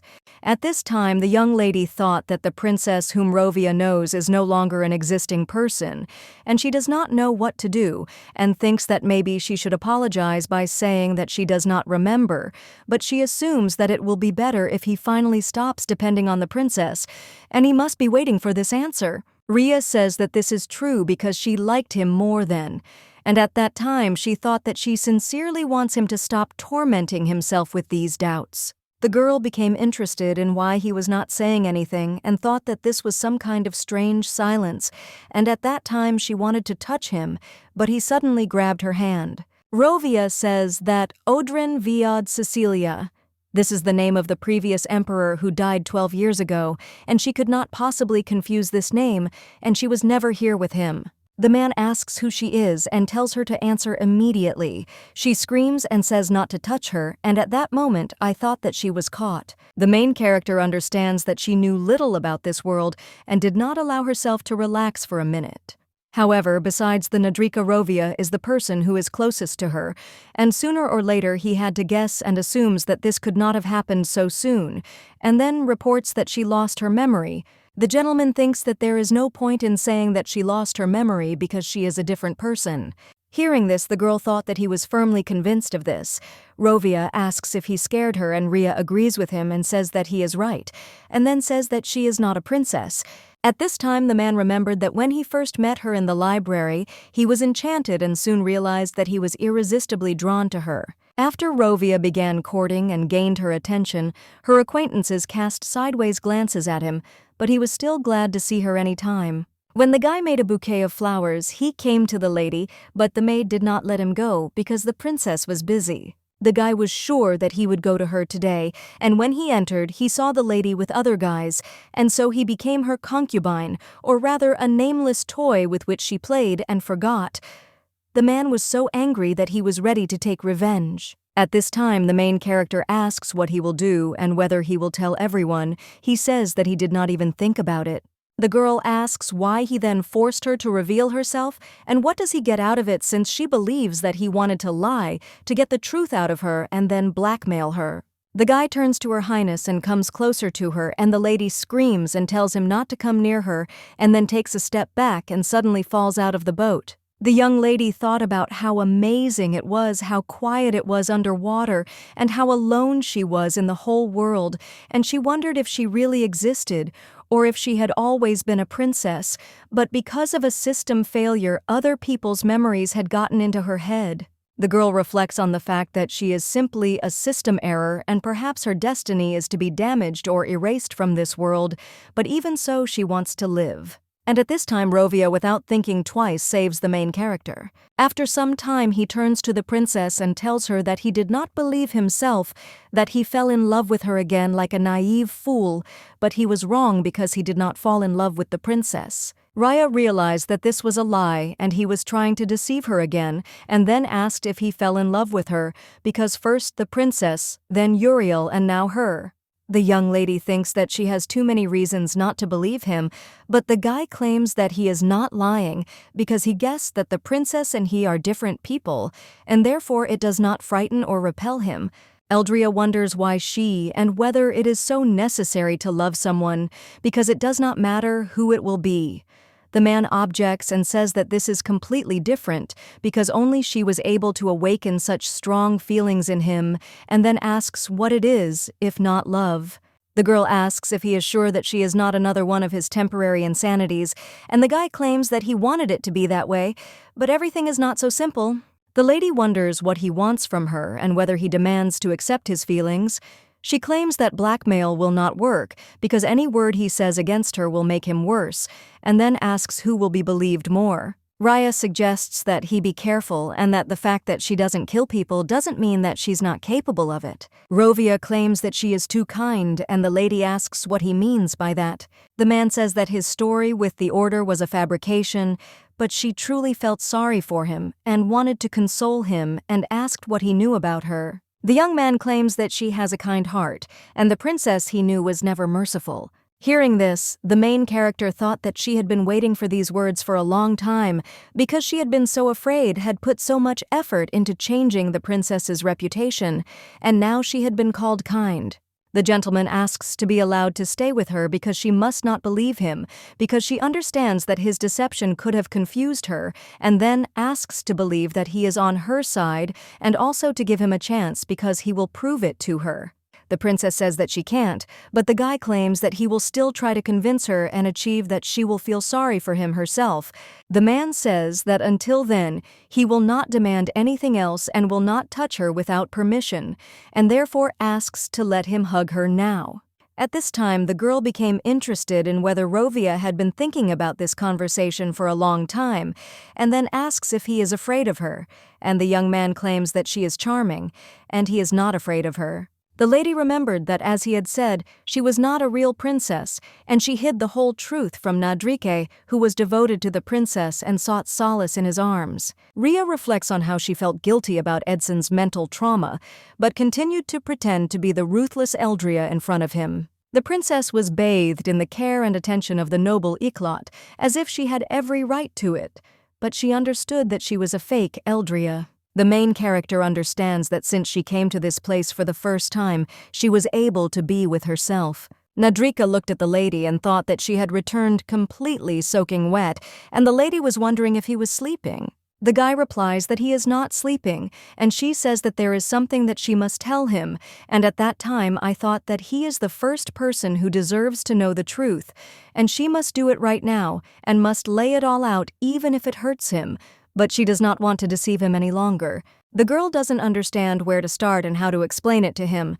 The young man offers the lady to look at him and then says that if it's hard for her, she doesn't have to talk. The princess tells him that she lied to him because she didn't lose any memories. She's just a different person, and she's not the princess he remembers. Nadrika says that he knows hearing this. The main character asks in surprise if he knows this for sure, and at that time she thought about what is more important to her, how long ago he found out about this.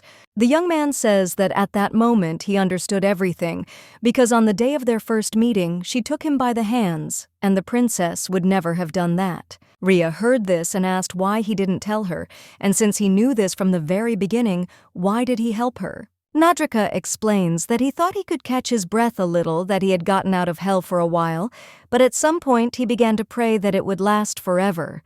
The guy says that he was afraid every time she fell asleep, and every morning he wondered if that other princess had returned, and he was tormented by doubts and a superstitious fear that if he spoke the truth out loud, she would disappear, dissolving into an unattainable distance.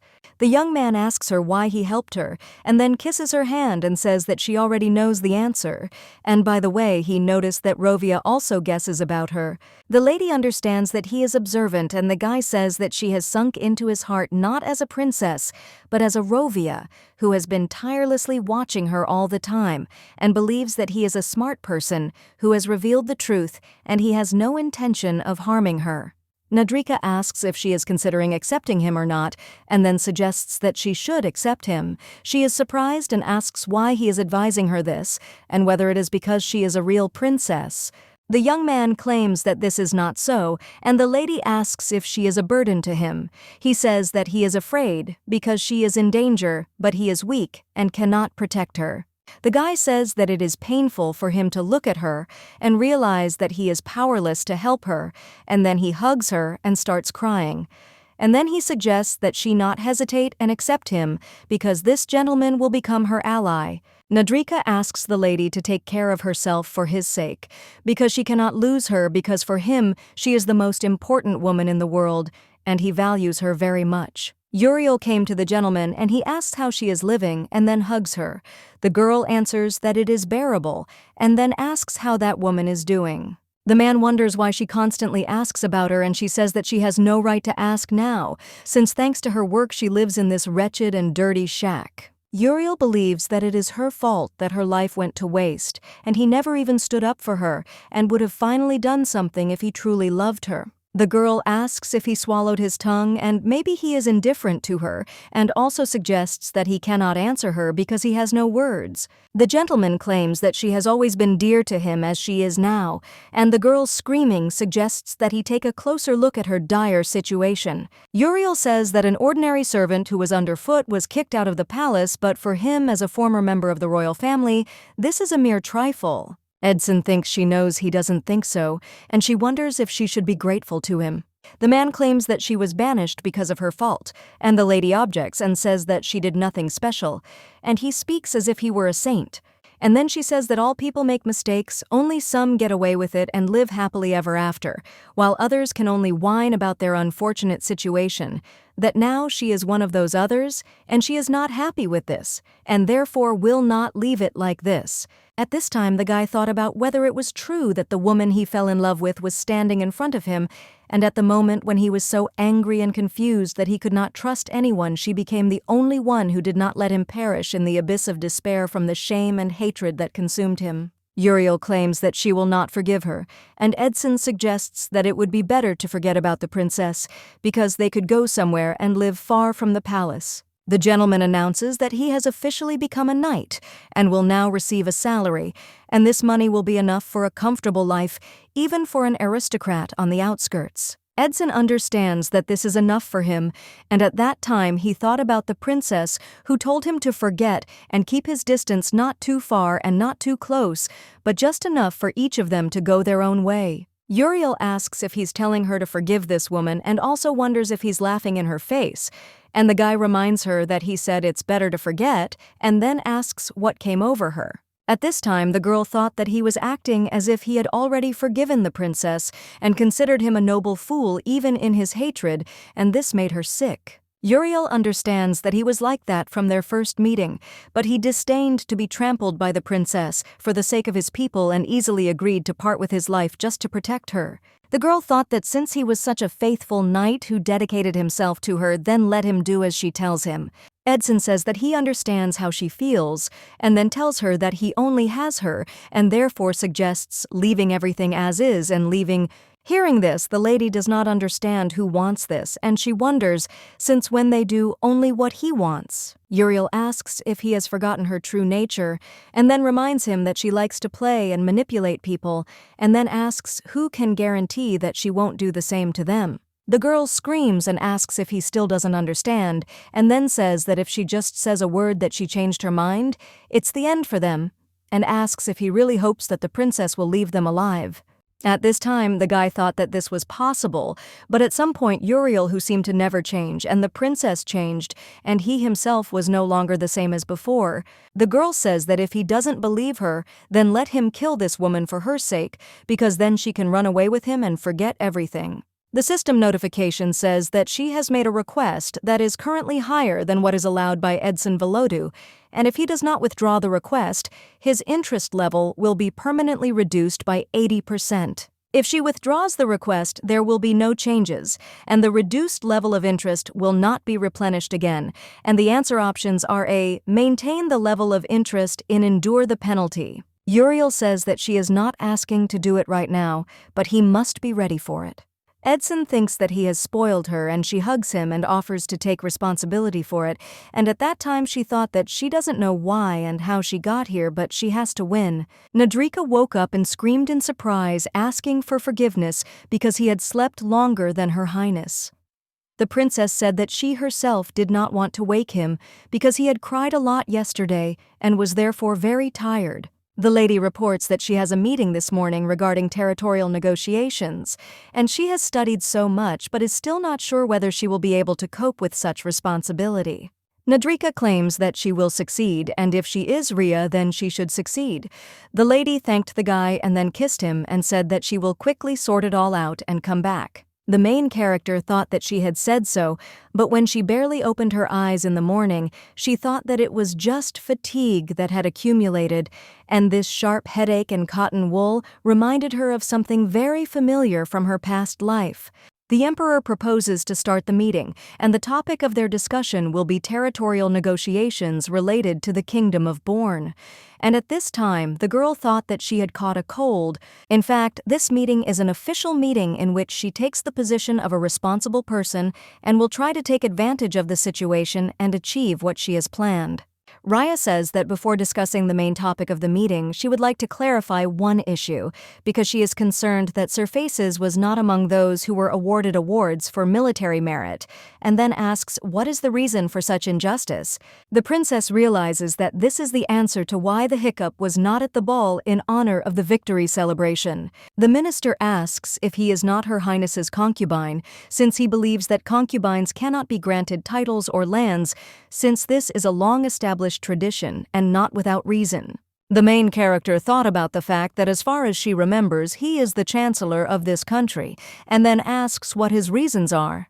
The Marquis believes that the country cannot be governed well if power is in the hands of a concubine, and then turns to Her Highness and asks if she wishes to reward Sir Faces. The gentleman suggests trying to choose something from the luxury items permitted to concubines. At this time, the princess thought that he was treating her like a small child, demanding something irrational, and then claimed that she was talking about the reward that was due to a person who made a huge contribution to the victory of their country. The lady says that he will consider her words as another whim in love games, and asks if this is so. After her words, there was silence in the hall. The minister says that only His Majesty the Emperor can make decisions about granting him lands or a title. His Majesty informs that today he is here as an observer, and therefore will not express his opinion on this issue, and leaves its decision to the discretion of the princess. The lady thanked His Majesty and then said that since she understood correctly, she was interested in whether he denied the importance of Sir Face's military merits, and at that time thought that he would not dare to say so. Eclot, at the head of a large army, broke through to the very heart of the enemy country and occupied a strategically advantageous height, thereby forcing the enemy to sign a capitulation agreement. His personal participation in battles repeatedly raised the fighting spirit of the army, which led to numerous victories. The gentleman turns to Her Highness and asks why they don't listen to his personal opinion on the matter, and then invites the Eclot to come forward. At this time, the main character realized that he had recently humiliated Eclot by stating that he had no right to interfere in state affairs, and now he was asking his opinion. The minister asks if he wants to receive lands and a title for military merits contrary to their traditions. At this time, the princess thought that he was not short of meanness because he asked this question on purpose, knowing the answer in advance. The young lady understands that Eclot will never demand a reward for his achievements, especially publicly, and therefore believes that he has no choice but to refuse. The girl reflects on the fact that she thought that he would defend the correctness of following traditions because his silence means that he will not object to her. The princess says that she would also like to ask something, and then asks if those present here are familiar with this book because it describes everything that happened in this war, all the pain and cruelty of each of its battles. Eldria says that the valor of Sir Face, who achieved victory for their country with great effort, and by forgetting their heroes, they risk losing the loyalty of their subjects. The main character asks if they will continue to claim that they do not recognize his merits. The gentleman says that this protocol diary from the document submitted for the meeting was not provided. The princess reports that after reading this book, she realized how enormous Sir Face's influence on the outcome of this war was, and then she asks if his subordinates will confirm this. The knights agree with Her Majesty and claim that she spoke the pure truth. The lady screaming says that this is why she demands that the merits of Sir Faces be recognized, and therefore he should be rewarded according to his exploits. The princess turns to the gentleman and asks if they continue to insist that they are right even in such a situation. The gentleman says that we will propose that he does not deny his merits, but awarding him the prize will still cause difficulties. At this time, a woman enters the hall and, turning to the Duke, asks if he is too loud because she heard that he has already acquired a 10th concubine and that he has a luxurious estate and vast lands. The lady with black hair is informed that there are so many rumors about his wealth that one can only guess how soon he will turn the sea into a personal pond, and then asks for what merits he has so much. Icarus asks why she is here, And the woman approaches the princess and says that she is pleased to meet Her Highness and says that she is Sir Face's deputy quarantine faces. The Duke, screaming, asks what she allows herself to do, and the princess says that judging by his words, he acknowledges all the exploits of Sir Faces, and then asks if his status bothers her and if she understands correctly. Rhea says that, in other words, if he were not her concubine, he could have received real recognition and a reward worthy of the Duchess of War, and then asks if she is right. Duke Og says that it is so, and the princess says that if only this is an obstacle right here and now in the presence of His Majesty, she declares that from this moment on, Iclot Faces has been officially stripped of his status as a concubine. The man tells the gentleman that it seems he has completely lost his head because of this woman named Uriel, and the only suspicious action is that she was visited by a maid with whom she apparently communicated while working in the palace. The master asks if he can find out the name of this maid, and the servant says that it would be easier to find out if this maid appeared, but for now he will try to find out what they say. Rovia orders that everything be reported to him without exception, and that not a single detail be missed. Edson saw the gentleman. He asked what he was doing here, and he replied that he came to ask why he didn't run away. Rovia asks if he is interrupting in a hated country of his own free will, and then he says that he would like to hear at least one convincing reason. The gentleman asks if he has any hidden intentions, and the prince claims that he has no right to question him. Rovia asks if Uriel is keeping him here.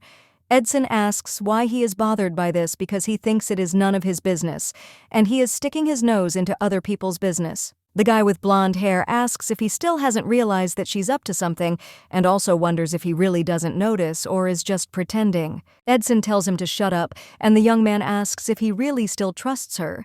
The gentleman claims that either Uriel or why he didn't leave her like he did.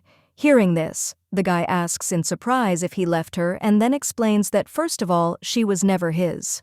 Rovia says that if he loves her, then let him leave her at any cost and not commit any rash acts himself if Her Highness is not indifferent to him. At this time, the main character thought that finally this meeting was over, and she realized that she tried not to show it, but compared to the morning her condition had sharply worsened. However, the girl understands that it is good that she managed to convince them, and now the title of Eclot has been restored, and the issue of territories has been resolved. However, she did not expect that they openly opposed her, and therefore it would have been difficult without this book. The main character remembers how the maid tells her the princess that one night has been causing a stir since the morning, and he says that he must definitely see her. The man fell to his knees before the lady and said that his name was Dasus, and that during the military actions he acted as a protocol clerk for Mr. Iclot and for part of their army. The knight turns to Her Highness and claims that she must see this book. Eldria knows that at the very last moment she had to read this protocol and think about what to do next, but she would like to get to the room as quickly as possible before anyone noticed her painful condition. At this time, Eclot asks the princess why she did this, and at this time the girl thought that he was not visible, so she thought that he had left earlier with the Marquis's face. The gentleman wonders if she has decided to leave him. The lady explains that he misunderstood her because she has never thought of leaving him before now or in the future, and then asks if he believes her. Eclot assures that he believes, and the lady asks why he thought so. He replies that the lady deprived him of the status of hostage, and Rhea explains that she wanted to thank him in this way for his oath and loyalty to her. The princess asks if he is not happy because he believes that now he will be able to restore his position in society and get everything he deserves. Rhea says that Sir Defet will probably be happy because she heard that he was his student, and perhaps thanks to this, he will even stop hating her, and then says that she didn't mean to say that, and thought that they understand how to explain all this to him. And the main character understands that because of the temperature, she can't understand anything. The lady explains that frankly, she doesn't understand what he didn't like about her decision, because it just seemed to her that their relationship was too contradictory, and she wanted to start all over again, and believed that it would be better for him, and then asks if she was wrong. Iclot objects and says that she was not mistaken, and then says that it was his choice.